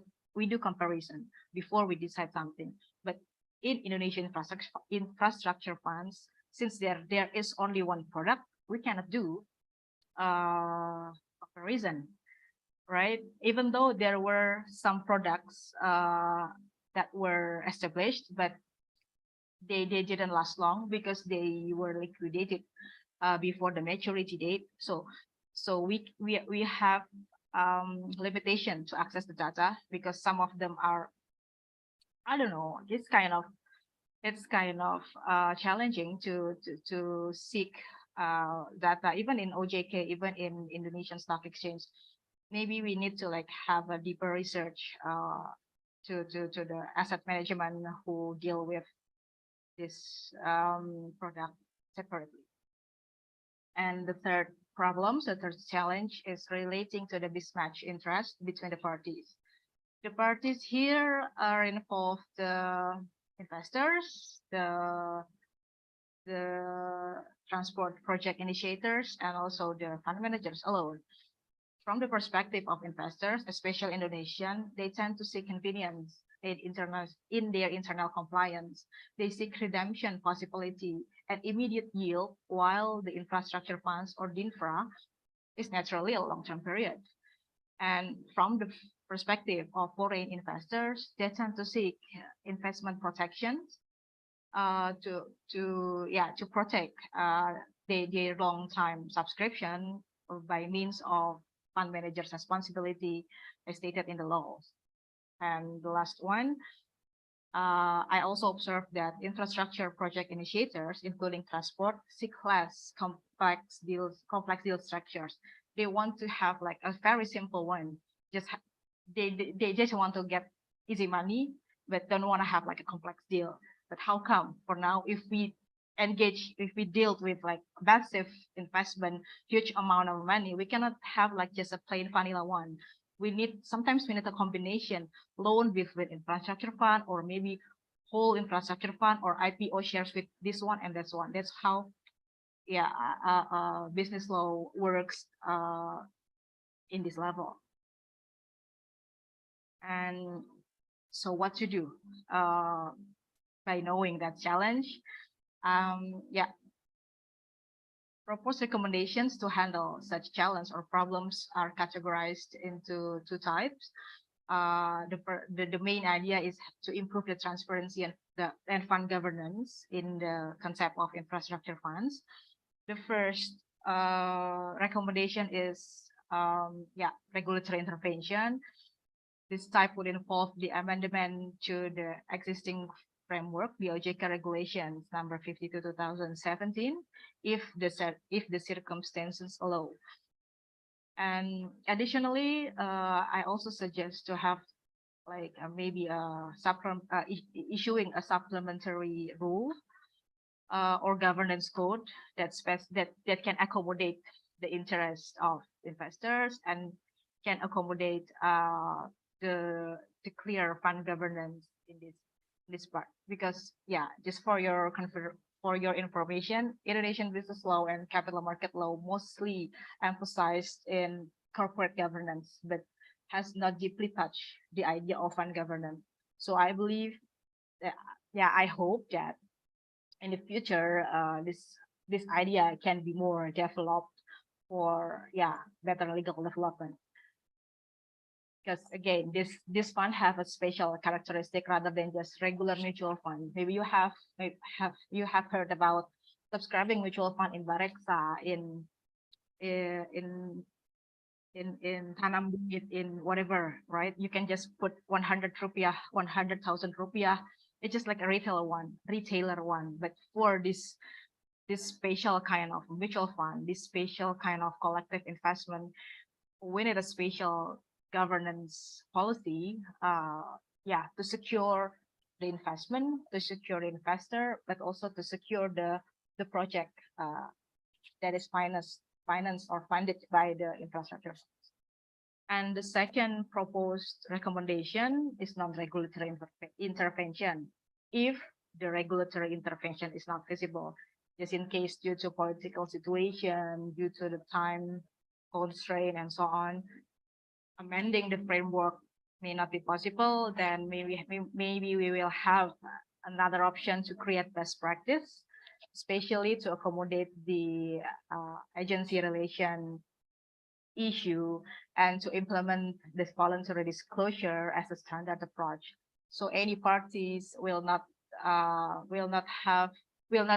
hide crucial information for their own benefit. They try to voluntarily disclose what's in their mind, what's their concern, what's their expectation, without hiding something for their own benefit.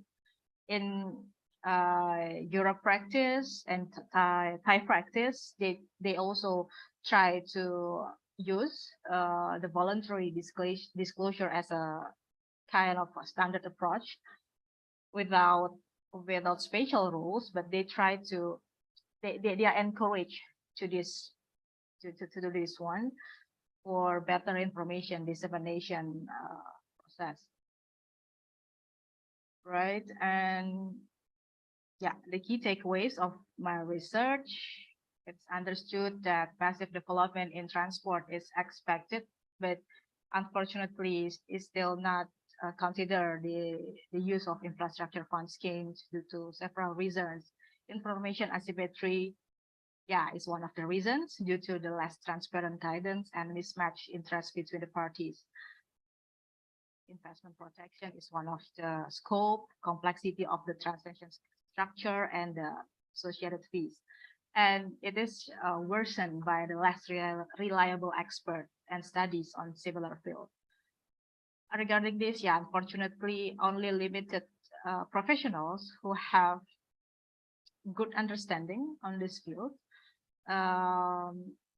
So yeah, I believe that there will be more studies to explore more on funds, not only for infrastructures. It can be for any other funds, because under capital market section, capital market Indonesia, regarding the funds, we have infrastructure funds, we have real estate funds, we have private funds, we have asset-backed securities.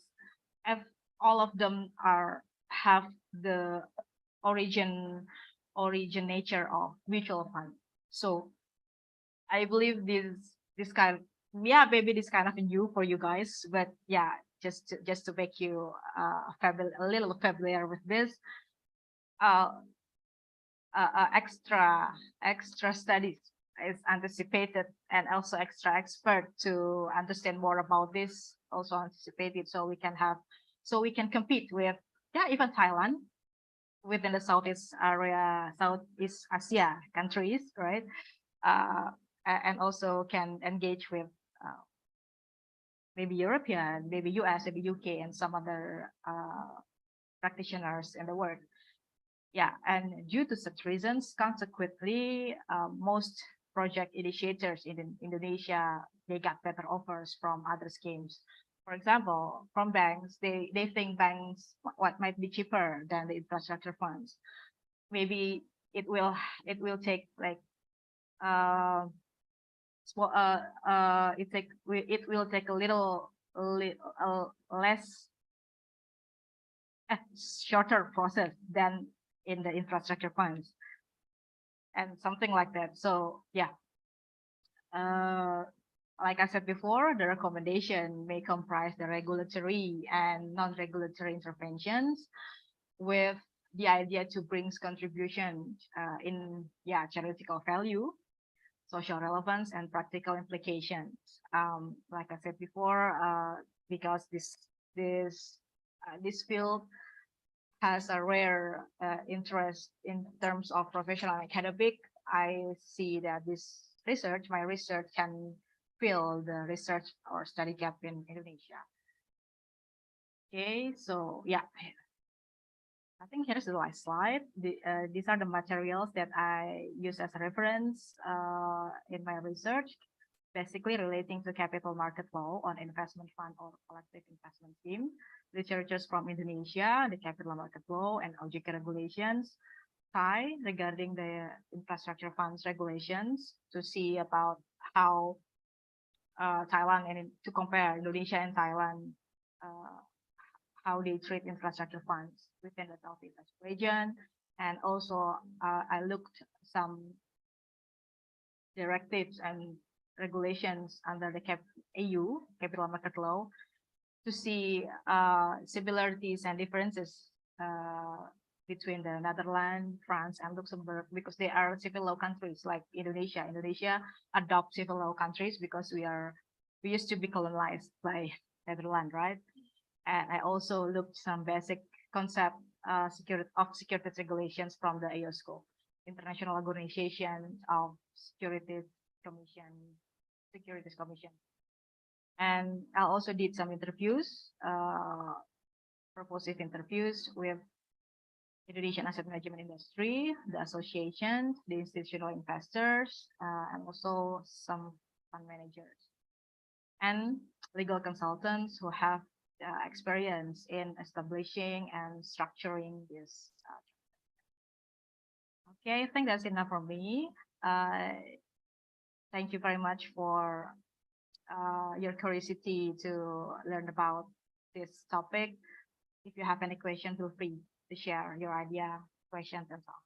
Thank you. Thank you so much for Ms. Tanti Larasati for very insightful presentation about the law. I think it's very interesting. Okay. And now we are moving to the question and answer section. We already have one question from Fahrian Rizki. The question is relating to the improvement of transparency and fund governance in Indonesia. Earlier, you mentioned that it is necessary to amend the existing framework. In this regard, is there any foreign regulation that can be used as a legal model to be transplanted to improve the existing framework? Okay, can I answer it directly? Yeah. Okay. Yeah, thank you for the questions. Yeah, actually, after reviewing some legal regulatory framework regarding infrastructure funds, fund governance, and so on, I was impressed with how European capital market try to explore from A to Z, including about the funds. So I believe that if we have in-depth research on that, we can do legal transplant to the European countries, because we are civil, we adopt civil law country rights. So it's better to have to see from the perspective of another country with similar adoption. For example, Netherlands, for example, France, for example, Luxembourg, and some other European country with civil law adoptions. So I think the legal model from them can be adopted and adjusted into what happened in Indonesia. Because what I observed, Indonesia, in some part, try to adopt US, in another part, try to adopt UK, in another part, try to adopt EU. So without criticizing the current situation, I think in one side it's better to have like don't mix such laws. Just try to have like if we always say that okay, Indonesia used to be colonized by Netherlands, so we have to follow the civil law. Yeah, just follow it. But after that, we can have an adjustment. Which one is more suitable with us? Because maybe in certain idea it cannot be doable because of the contract law may be different with Indonesia, or maybe the agency law different with Indonesia. That's fine, but I think it would better to have like one fundamental rules based from what source. For example, from Netherlands, for example, from France, because of their civil law. So just keep track on that, but we can adjust with the current situation. So I think to answer your questions, we can transplant from the EU for this one. Okay, thank you so much for the answers. I hope it can be answered the question by Fahri. Okay, we still open the opportunity to all of the participants to giving any questions.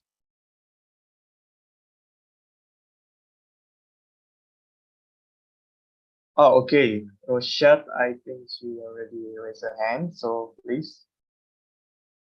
Okay. I have a question for Mbak Tanti. Actually, I'm curious about the because in Indonesia there is one infrastructure fund that has been completed, right? And it is the toll road construction. And I would like to know what kind of infrastructure fund that they do, and then do they really do it successfully, and what can we learn from that particular infrastructure fund in that toll road construction?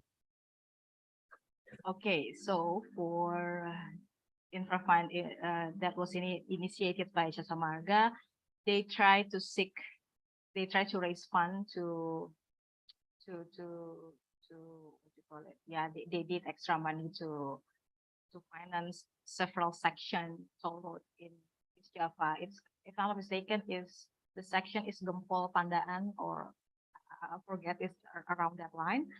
They need to finance that sections, and they need to use another model rather than just taking bank loans.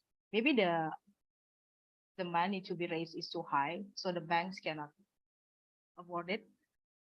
So yeah, they try to seek alternative funding, alternative financing via infrastructure funds. How they do?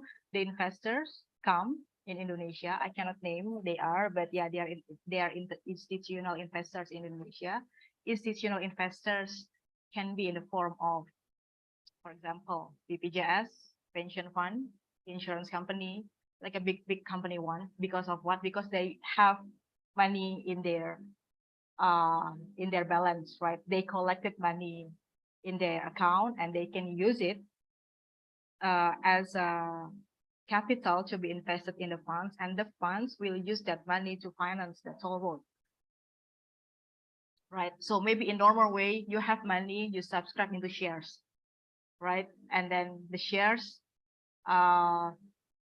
can be used again to finance, to invest in for another assets, whatever. You can buy crane, you can buy rig, you can buy anything.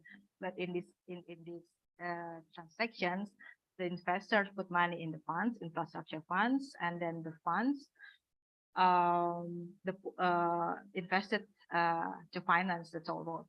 But they didn't do it directly that way. They try to use SPV, a special purpose vehicle. So they have one other company as a, what you call it? It's kind of, yeah, special company. So the funds put the money to the SPV company first, and then the SPV company goes transfer that money, use that money to the infrastructure asset. It's kind of a commercial structure on how to calculate the tax, the shareholdings, and everything, right? Because they need to comply with Ministry of Public Works regulation. They need to comply with many regulation intersect in this structure. So some projects may use SPV, some project may do it directly, but maybe for Jasa Marga it's too complicated to do it directly because they have many subsidiaries, they have many business units. They cannot do just mix this structure into the other structures. So yeah, in basic principle, it works like that. The money comes from investors, is used to finance that toll road sections, but with us SPV, not directly. So after that, after the Jasa Marga subsidiary company who operate their toll road, they get income generated there, and then go to the return, the dividend will go to the SPV, and then the SPV will go again to the infrastructure fund, and the infrastructure fund will go again to the investors. There are so many layers. That's why some of the investor feels like, why so complicated, right? But in some other ways, it will bring convenience in commercial aspect. Maybe they don't want to show. Maybe they want to be seen as the as everyone as what you call it. In Indonesia, maybe we can say like, aku nggak mau ketahuan deh siapa pemodalnya, aku mau diem aja. For example, like that, we can use this kind of structure without being open, without being revealed who are the real contributor of this project. Yeah, in a good way. It can be structured, but yeah, still not many practitioners and also academia can understand into that level. So when when the practitioners, maybe the project initiators or the asset management company try to promote this model, and the foreign investor may ask, how do this work? Okay, and then how can I get protected, and how so on, so on, so on. Maybe they cannot give like calming answers to the foreign investors, because they need to understand more about it, and Indonesia is still in the process to to develop this model. Yeah, learning by doing, right? So yeah, kind of that. Okay, thank you, Mbak Tanti. Thank you so much, Tanti, for the answers. I think we still have some time left for maybe one of the questions. So I encourage all the participants, if you have anything to ask, just like raise your hands and I will give you an opportunity to ask.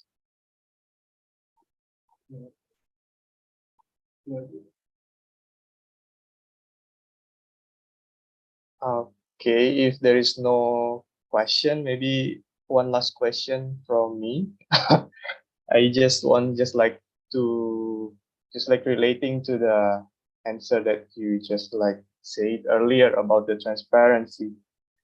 As you say that some companies don't want to just like reveal in which area they were invested their money. So if just like we say that we already have just like the clauses to make the transparency. So is it will be good for the company if they just like follow the transparency, or is there any just like what we call in Indonesia just like jalan tengah between the company and then the law itself, just like to protect so all the parties can have the benefit from this law.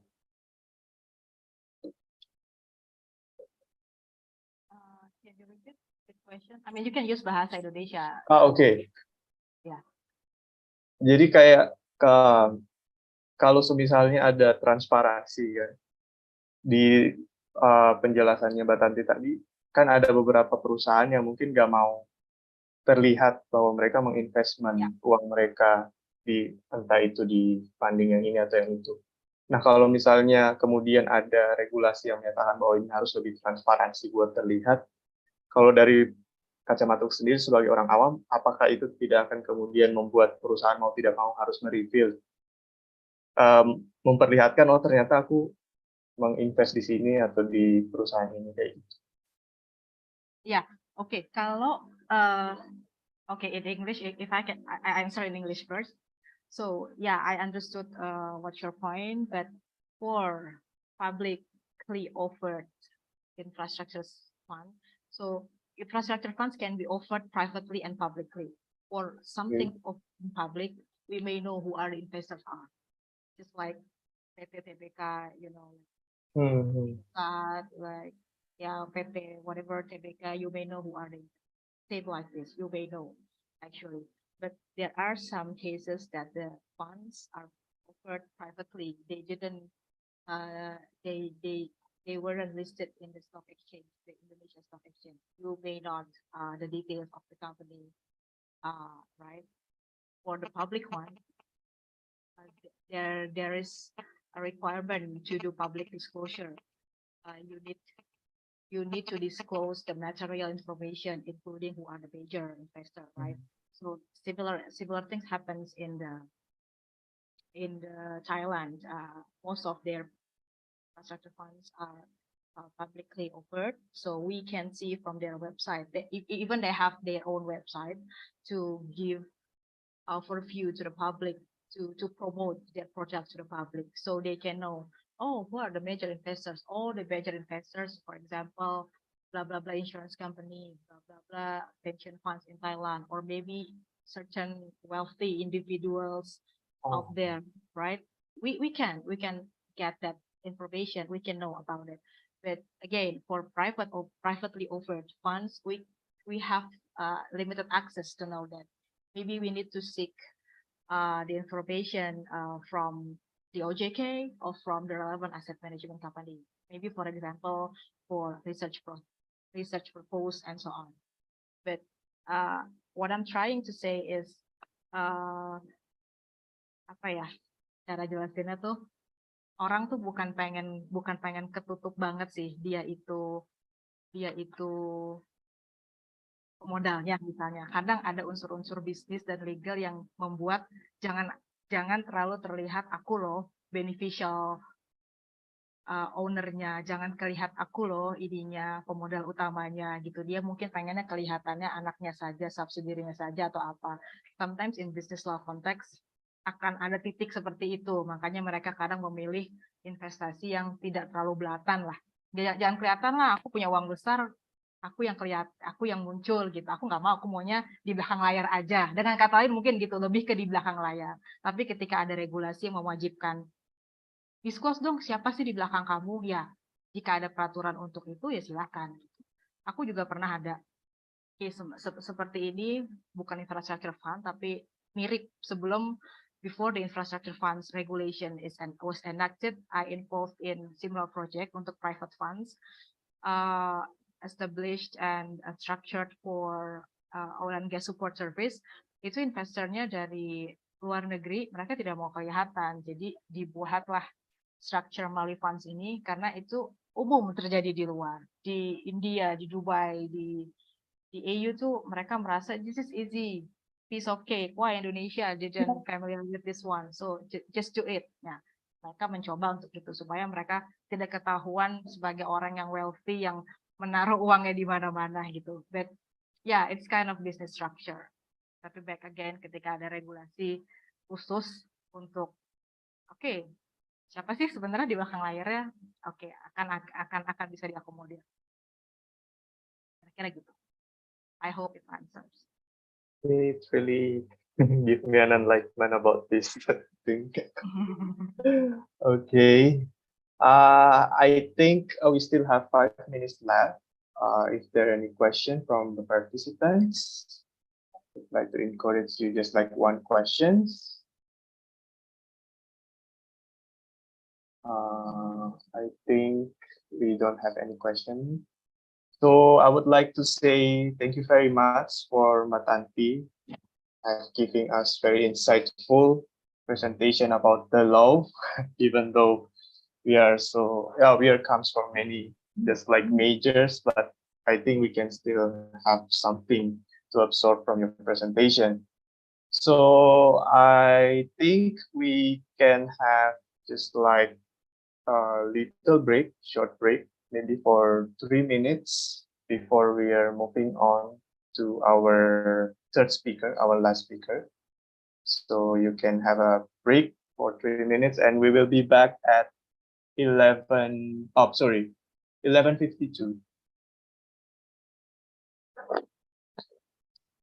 Okay.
Okay, everyone, it's already 11:52, so I invited you again to open your video and we will start our third seminar with our third speaker.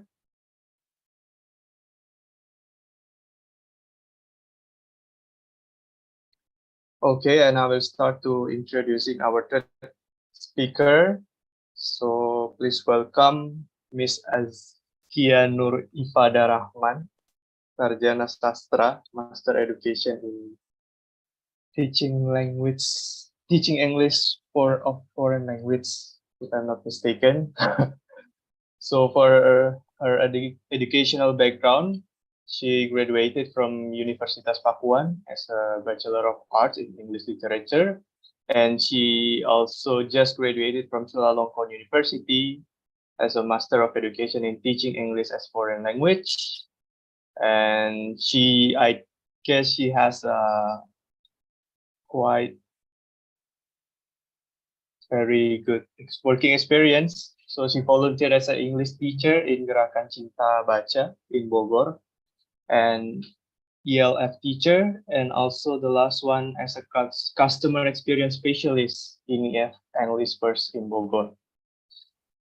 So today she will give her presentations about the effects of contextual teaching and learning, or CTL, approach on analytical exposition writing skills of senior high school students in Indonesia. So I will give the time to Miss Askia to give your presentation. Thank you, Kak Edward, for a nice introduction. I really appreciate it.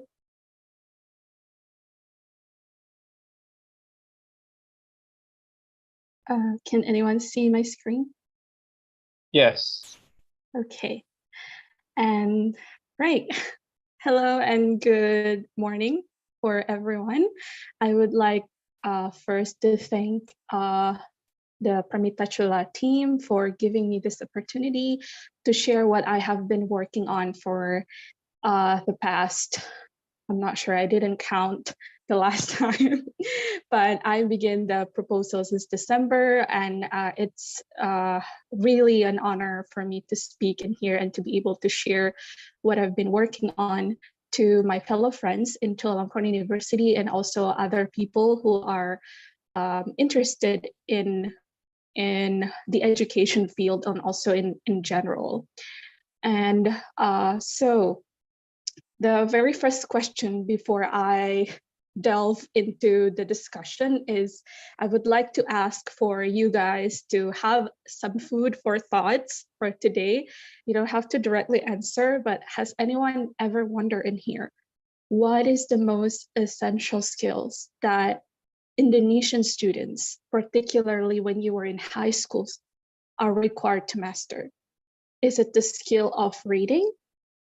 Or is it the skill of listening? Is it the skill of speaking? Is it the skill of writing, or even all? So in this research that I'm going to present, I would like to share an in-depth focus on writing under the title Effects of Contextual Teaching and Learning Approach, or we called it in short as CTL, on analytical exposition writing skills of senior high school students in Indonesia. A brief overview of what we are going to discuss is, first, I would like to present the background of the study, the rationale why I put a consideration to do this research, and moving on to the statement of the problems. What are the problems found? What are the gaps that can be highlighted? The theoretical framework of this research, some short overview of my methodology, the results, and finally, conclusion and also implications that can be taken from this study. The English language is the very first foreign language that is taught and learned by Indonesian students, and it has become a compulsory subject in the context of senior high school.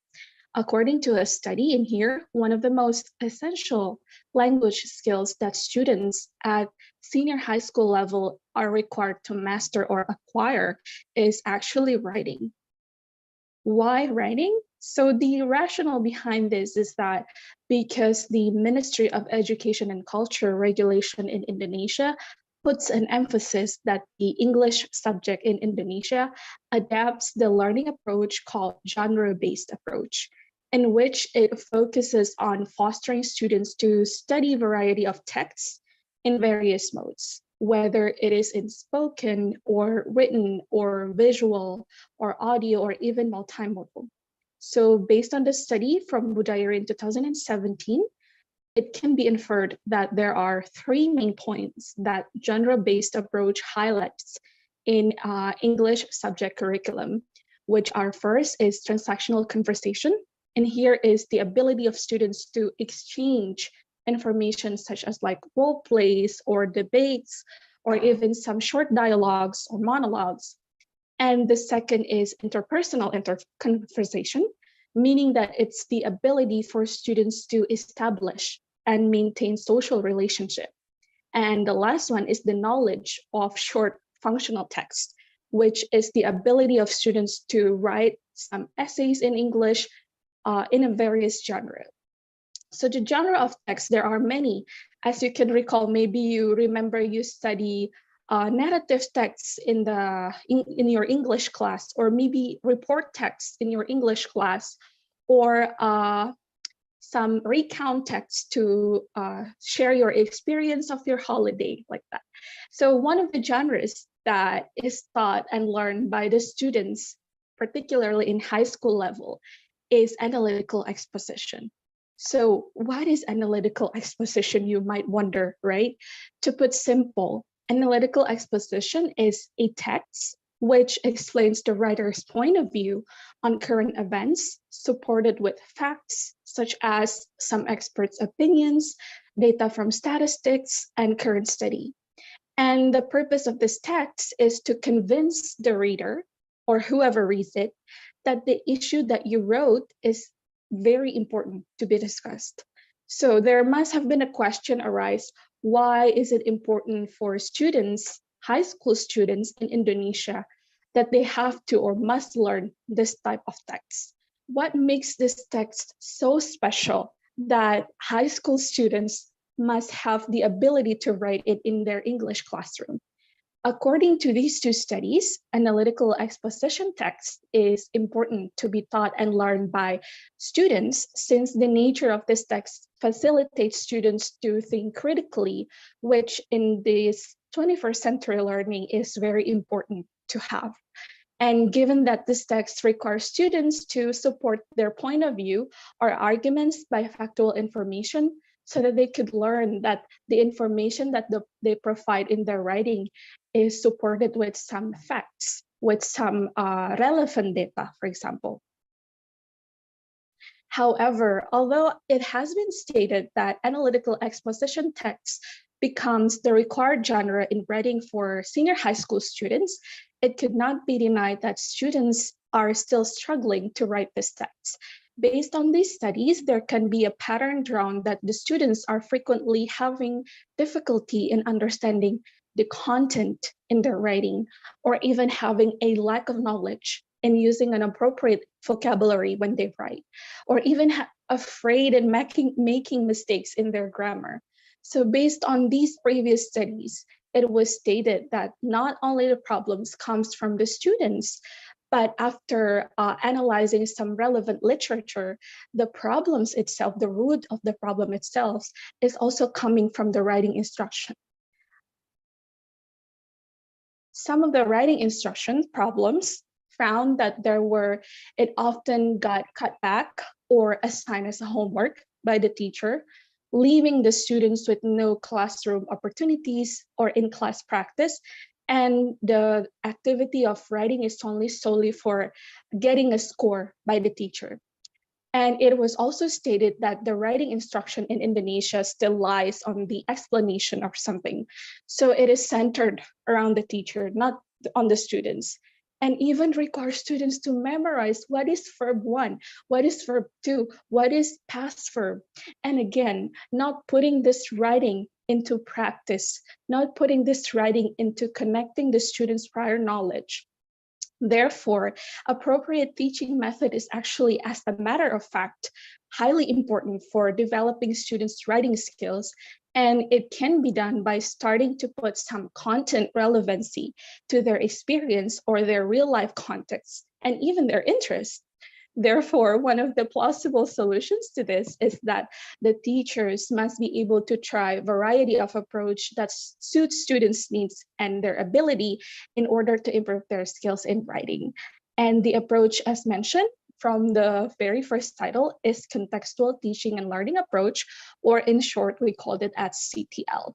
So based on the definition from Johnson in 2002, CTL is defined as a learning concept that engages students in finding significance on their learning activities by connecting their academic studies to their real-life context.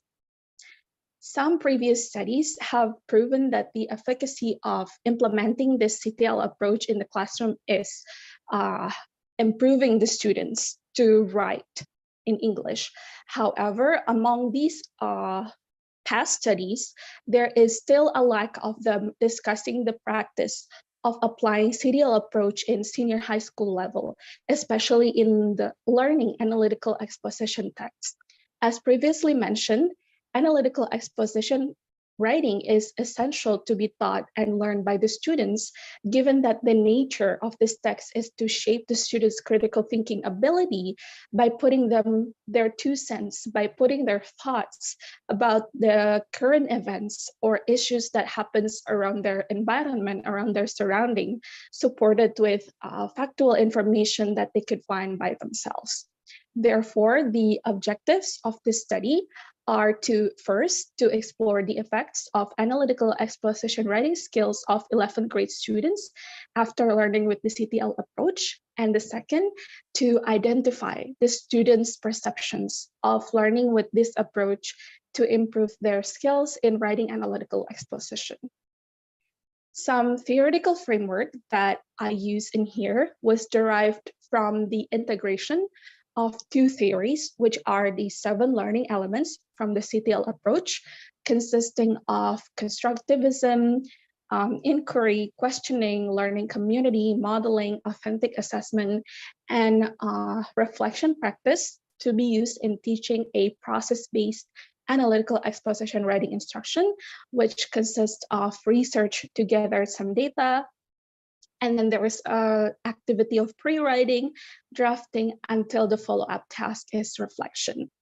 And the aim that by integrating these 2 theories, the end goal is that to shape the students' skills in writing analytical exposition, which starting to have an improvement on their thesis statement structures, and then their ability to write arguments concisely, and also the conclusion. The intended or planned research methodology was actually, we called it as a one-group pretest and post-test research design in education. However, after getting some feedback during my thesis defense, it is suggested that I change the methodology into a mixed method. Because why? There are one research question that puts an integration between qualitative and quantitative data instruments to answer one single question. And we found it beneficial to change the name of the methodology after I received this feedback. So the instruments, what are the research instruments that I use to answer my research questions? For the first research questions, I am using one group pre-test and post-test writing, analytical exposition writing, and 3 questionnaires. And then to answer the second research questions, I am using a semi-structured interview method with 9 students, 9 selected participants. The context of this study was done in one co-educational public high school located in Bogor, West Java, Indonesia. And the co-educational high school in here means that both male and female students learn together in the classroom. And the population consists of senior high school students, and the participants are one group of 35 11th grade students in that school, and the duration for data collection was 10 weeks. So the procedures, there are actually a lot of procedures involved, but what I can wrap up is that I can conclude it into 3 stages or phases. So the first phase of data collection procedures are for me to study the theoretical framework and related literature to develop an instructional plan or my teaching plan. The second phase was to develop the research instruments and validate all of them to 3 experts in the field of language teaching. And then I conducted a pilot study with a different group of participants to test out the reliability of my instruments, to test out whether this instruments is actually understandable or not by high school students. And then moving on to the first week of data collection, I did some introduction and had a getting to know session with the participants involved. And then I distributed the needs analysis to develop some writing topics and the first questionnaire to self-assess the students' ability in writing analytical exposition. And finally, I conducted the analytical exposition writing pre-test to the students. And then the second phase was more into the implementation of classroom treatment, or which in here I teach the students that CTL elements to be integrated with the process-based analytical exposition writing instruction. And on to the last phase, in which I conducted analytical exposition writing post-test and distributing the other 2 questionnaires. I also rate the students' writing scores and then conducted a semi-structured interview with 9 selected participants based on their post-test.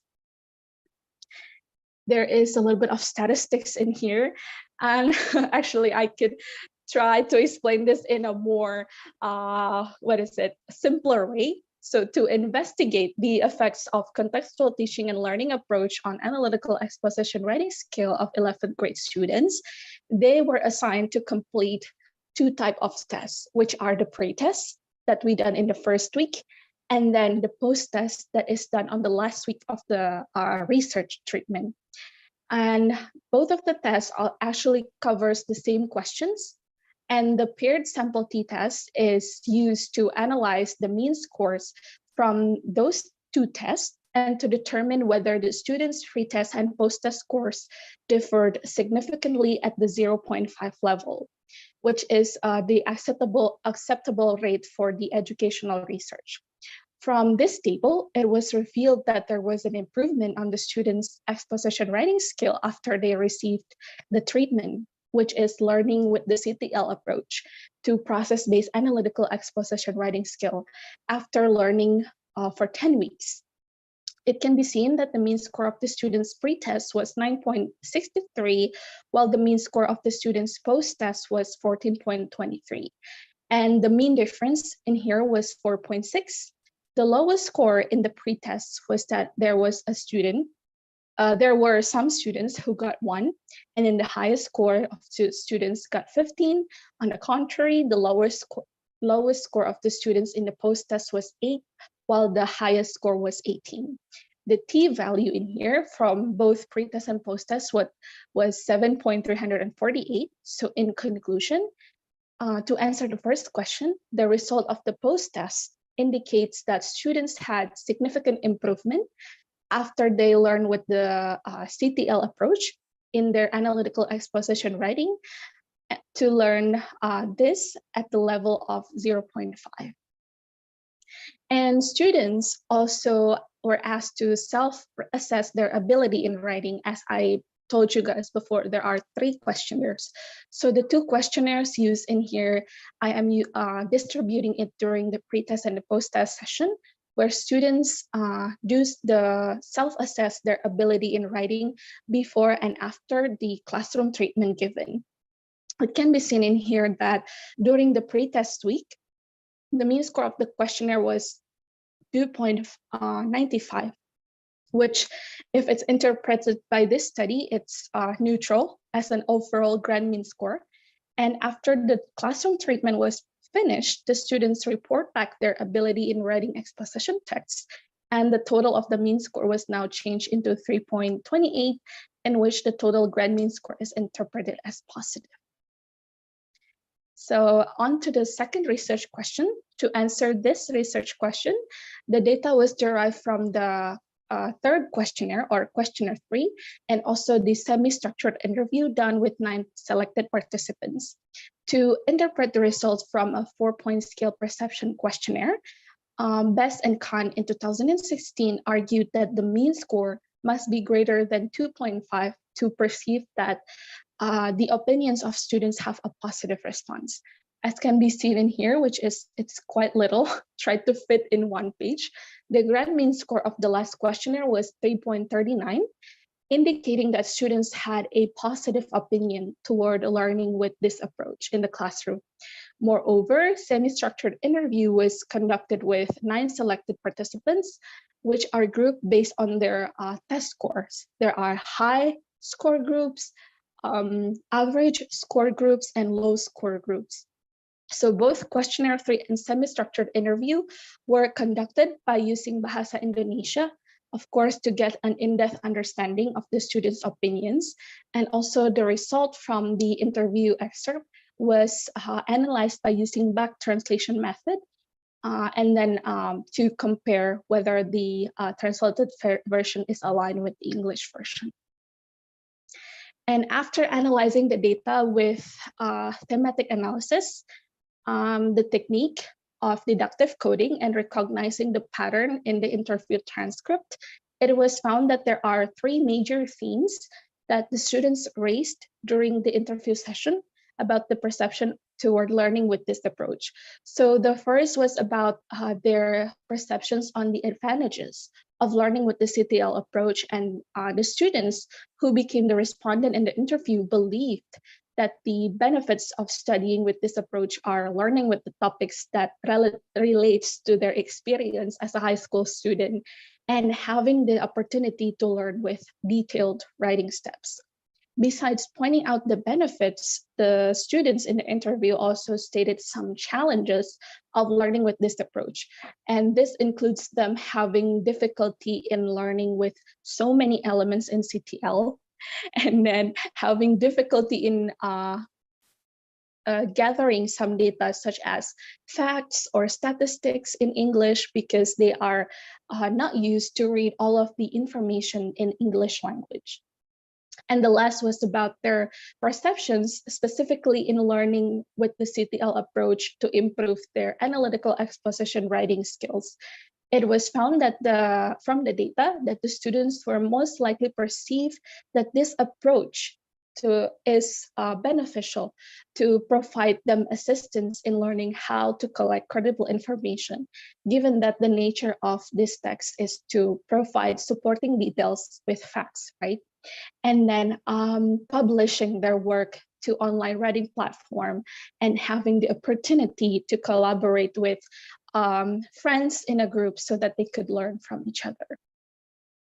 The key takeaways from this study was that there was first, a statistically significant difference between the students' pretest and post-test scores after receiving the CTL approach as their classroom treatment. And it was found that the improvement was significant at the level of 0.5. And then the second, the students perceived a positive attitude toward learning with the CTL approach, which can be seen from the result of the questionnaire and also the semi-structured interview.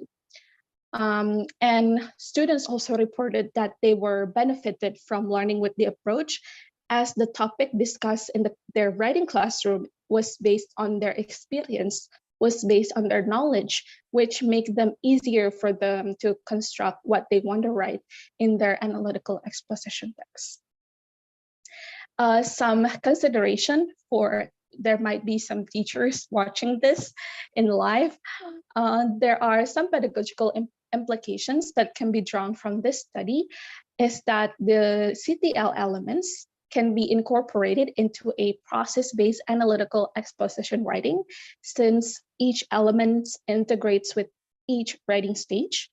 And the use of needs analysis is effective to implement the concept of the CTL, since we can get the data from the students. What are their interests in discussing the topic in the writing class? And finally, the application of authentic assessment in a digital portfolio is beneficial to assess the students' writing development, because they could go back to their previous work and to compare which one that they think should improve and which area that they think is already better. So these are some of my students' creation. I would first like to highlight some of them. There are a lot of portfolio available, but from what I can see here, I tried to select some students' work as the representative that I can show you in this today's session. So the students mostly interested in discussing the topic about tourism. So that's why we incorporate students to write what they want to write in Indonesian tourism. So some students wrote Bali in here. And then, of course, teenagers love playing social media. So some of the topics arise in here that they say, should TikTok be banned in Indonesia? They come up with this topic because last time when we learned about this, there was an issue raised about the personal data protection from the US government with the TikTok CEO. So they tried to adapt this into the Indonesian context, which I found very amazing for those students. And then this group of students tried to raise some issues about the importance of using an eco bag when they go shopping or when they go somewhere like that. So that is it, everyone. These are some of the references that I put in today's presentation. And if you would like to share some discussions or, give me some questions about this related research, you can always contact me with these 3 platforms, whichever that suits your convenience.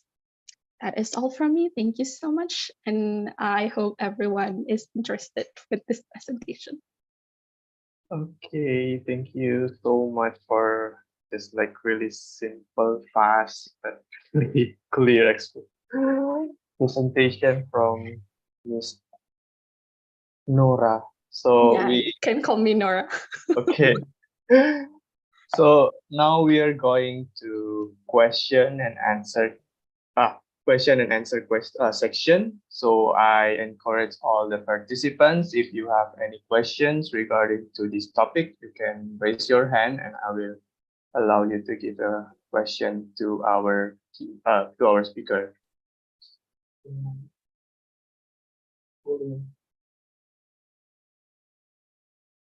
Okay, we got one question, I think from Rahmat Widianto. You may open your mic. Say your question. Okay, thank you, Nora, for the presentation. It's really interesting. Even I'm not from the educational background, but it's really interesting.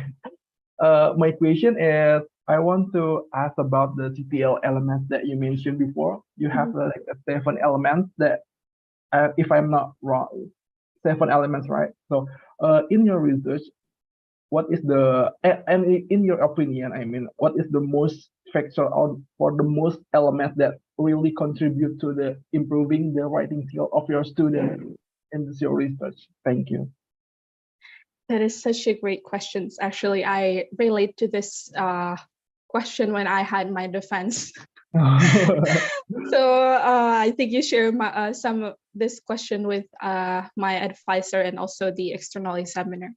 Let me walk through the slides again so we can recall some of the elements mentioned, just in case you are you forgot, because there are a lot of elements, right? And my students also complaining, Miss, how is this can be done in only one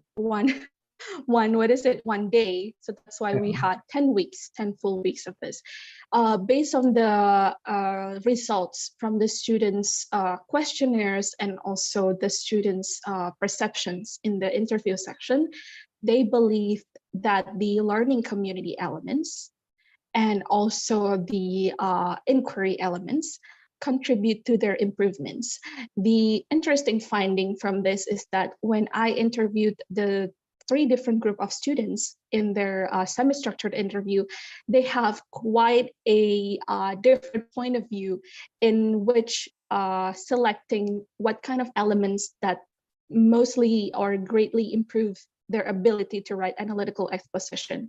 So some group of students who are in a group of high score believe that the inquiry elements help them process which information that they can put in their writing, because they have to support their arguments with related data, right? Just like we justify our thesis. That's and then some average and low score groups have an interesting opinions that the learning community can assist them or can help them to their improvement of writing analytical exposition, because they can be benefited from getting an instant feedback from their friends, because they learn in a community where they can share or brainstorms their ideas together and can correct each other. The other the last finding that arise from the result of this study was that the authentic assessment in here is that students believe that authentic assessment can also be involved in their improvement of writing analytical exposition, because the assessment used in this writing is that it's not only giving them grades like, oh, you got 95, you got 80, but I put the students to upload their work digitally so that they can see their improvement, so that they can see the teacher's feedback there, what areas that they think needs to be improved from their previous writing, and what areas that they think that it's already improving. For example, their grammar skill, like that. So they can know from their past portfolios that we put in a digital platform, because we also use Google Classroom and also Google Drive to make the learning process easier for them. So those are the 3 CTL elements that students believe improve their ability to write analytical exposition. Okay, but in terms of learning community, it means like a school or the family. Okay. That's actually interesting. I'm too bad for me that I don't put the definition of the terms. So in this context, in this CTL context, learning community is defined as working with the same group of students, working in the community of classrooms. So that's why since the very beginning of the research or the research practice, I tried to put the students into groups, and they can learn in and outside the classroom. And actually, from the core focus of the CTL, learning community can also be their family, they're part of the environment. But I try to put the scope into a very detailed and specific one, that learning community in here is defined as working together with a group of peers in the same classroom. Okay. Thank you so much for the insight. Thank you for your question. Okay, guys, I think we still have some times left.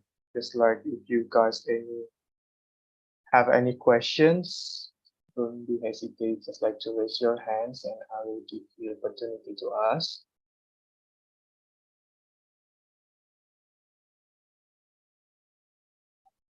Okay, I think okay. There is one question again from Roshan. You may open your mic. Say your question. Okay. But before asking a question, I would like to answer a little bit on from the question that Nora asked at the beginning of the presentation. So I think maybe some of you guys also think the same, that we learned mostly about grammar and also about translation during high school. And yeah, and I think thank you very much for the presentation. It's very interesting that we know this contextual learning approach as a tool to learn English. And I think it's yeah, we know the result that it brings positive impacts. But then I'm actually really curious because I really want this approach to be like getting mainstreamed in the whole Indonesia. But then how can we implement this in the curriculum? Does it show a green light or rather a pessimistic in the curriculum in Indonesia? Yeah, that's my question. Thank you so much, Rashad, for raising this question. Luckily and thankfully, because I am now in the field of education and some of my colleagues from work and also from my bachelor program try to pursue their career in becoming a school teacher, which they have more experience in talking about the curriculum, the context of the curriculum, English curriculum.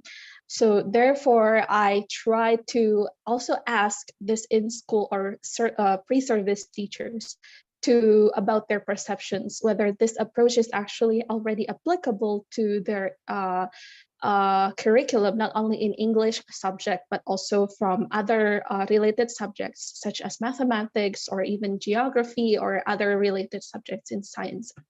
And their answer is actually the same. So I found a pattern that this approach has been acknowledged by the Ministry of Education, and some of the curriculum gathering events, like for example, Pendidikan Profesi Guru, or maybe to put it like discussion forum for senior high school teachers, and also junior high school teachers already try to acknowledge this approach. However, because I think it's going to be back to the teachers' perspectives, whether they would see this as the essential part that can be used in the classroom. Because if the teacher knows that this approach is highly recommended to be used in the classroom, therefore they might want to proceed it into or raise this into being part of the core curriculum. However, for now, I think it's in my view, this approach is still like in an additional area that teachers need to like consider, because some of the teachers that I interviewed in the class in the school that I did for my research practice told me that it's not going to be easy to adjust some of the core curriculums that has been delivered or that has been given by the Ministry of Education. However, if teacher thinks that it's beneficial to them to apply this method, then it can be considered as various or additional method for teaching approach that they can use in the classroom. It's one of the tough homework for this, and but I believe that it's going to be in to answer your question whether it's going to be in a green area or not. I believe that if like a lot of teachers can come to an agreement that this approach is highly recommended in the classroom, therefore the curriculum developer or curriculum policymaker can try to consider this. Because when I see some of the guidebook for English language curriculum in Indonesia, the core approach are still centered around the gender-based approach, the one that we have the main highlight, because we adopt this approach since KTSP curriculum. Maybe your mother or your father learn English for the first time, and then after that there are project-based approach, because the the core highlights of CTL can be everywhere. So they can come with the project-based approach. That's why we have authentic assessment, and then there can be inquiry-based learning. It's also part of the CTL approach. So the umbrella of the CTL approach is actually very broad like that. So there might be a green light after this research, hopefully. Thank you, Kak Roshad, for the question. Okay, thank you so much for Miss Nora for answering the question. I think it's just like give us also just like the information about how is our curriculum now in Indonesia. So we are going to the next person that would like to give you a question for Mr. Hari Prabowo. You may open your mic and say your question. Thank you, Edward, and it's a good presentation, Nora. Thank you. Actually, I want to ask some. Actually, I want to ask a question, maybe relate with the Roshat questions before. Uh, I don't know, but for the 2016 students, we have how to say have learned with two curriculums, right? KTSP and curriculum 13, right? And it's like the hard pass for us 2016 students with this change, because like usually as Nora said, KTSP focus on the teacher centered learning, right? TCL, and for Kurtilas we focus on students. But in a practice, in my province, it's not like quite applicable. I mean, teachers still teaching and not focus on students. And if the teacher want to focus on students, they just like give the homework or the exercise, and the teacher like just go something like that. Especially in English, right? We focus only for grammar, only for grammar, tenses, like so many tenses, right? And others, endurance, blah blah blah, something like that. And I want to ask, like, in your view, this approach actually has been implemented before, right? So what should we do as how to say as a teacher or curriculum developer or something to optimize this approach in the future? Can you give like a view for this? Thank you so much, Kahari, for your insightful and also inspiration questions, because now I know the context that each province might have some obstacles or difficulties when it comes to implementing or applying a different learning approach in the classroom, especially for English subject. One of the solutions to do that is what I learned from my curriculum development class last year, was that there are some stakeholders that can be that can assist this curriculum making, or like the in training practice for the teachers involved.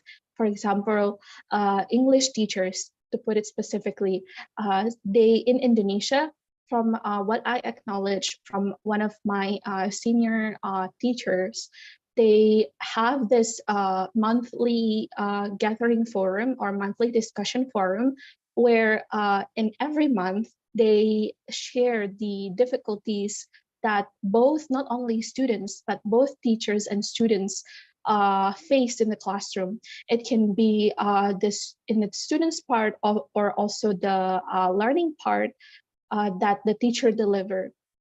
So to optimize this, I think this can be one of the ways this forum of discussion, monthly forum discussion held by each pendidikan profesi guru, maybe in each province or kabupaten or kota, can be a plausible or practical solutions to solve this problem, because we know that there are a lot of policymakers involved, especially when it comes to curriculum. We have the Minister of Education, we have other parties involved. However, when we want to put it into a real practice in a more practical way, it might be can be a solution to gather the in-service teachers coming from the same area, for example, in Kabupaten Bogor, to share and discuss some of the related problems or solutions, even not only problems, that they could also provide some solutions so that they could apply this to their own schools and see whether this monthly gathering forum has actually benefit them or not for the improvement for both the teachers' quality and also the students' quality. I hope this answer your question. Yeah, actually, it's interesting topic, right, about curriculum. Yeah, all of us know about like we change curriculum maybe 2 years, every 2 years or Every each 5 year, right? years. Every year. Yeah, yeah, like change every year, but only changing the name, right? The practice is the same. So that's why like Yeah. I like this topic, and I hope maybe with this research, with the research, Indonesia education will be better than before. Okay, thank you, I Nora. hope so. Thank you so much for the warm wishes. Okay, thank you so much. It's just like interesting discussion with Hari Prabowo's questions, I guess, because I think it, Indeed. yeah, because I think it will be just like not just Nora's job, but I think all of us responsible to make Exactly. our nation to have more great curriculum in the future. So I think we still have just like a little time. Maybe someone want to ask more questions. Okay, I guess there is no questions anymore. Oh, okay. So in the chat columns, we have just like the questionnaire, the evaluation form that you have to fill, just like to give us any feedbacks about this program or this seminar, so we can have just like make the improvement for the next event. So I encourage you, all the participants, to fill out the evaluation form for today's session. And I think if there is no question anymore, we have reached our last session with our third speaker. I would like to say thank you very much for Miss Nora for bringing us so just like explanation about the teaching and education and also the curriculum. Thank Um, you. yeah, on behalf of the Permita Chula and PPI Thailand, I would like to say thank you also for all the speakers that have given their time for give us the presentation for today. And I think we can finish this disseminations event for today. Thank you so much for all the participants also that have given their just like weekend time to just like gather us in here. Okay, I think that there is no more from us, so I will let you guys to leave the meeting, but don't forget to fill the evaluation form first. Thank you so much and see you on the next event.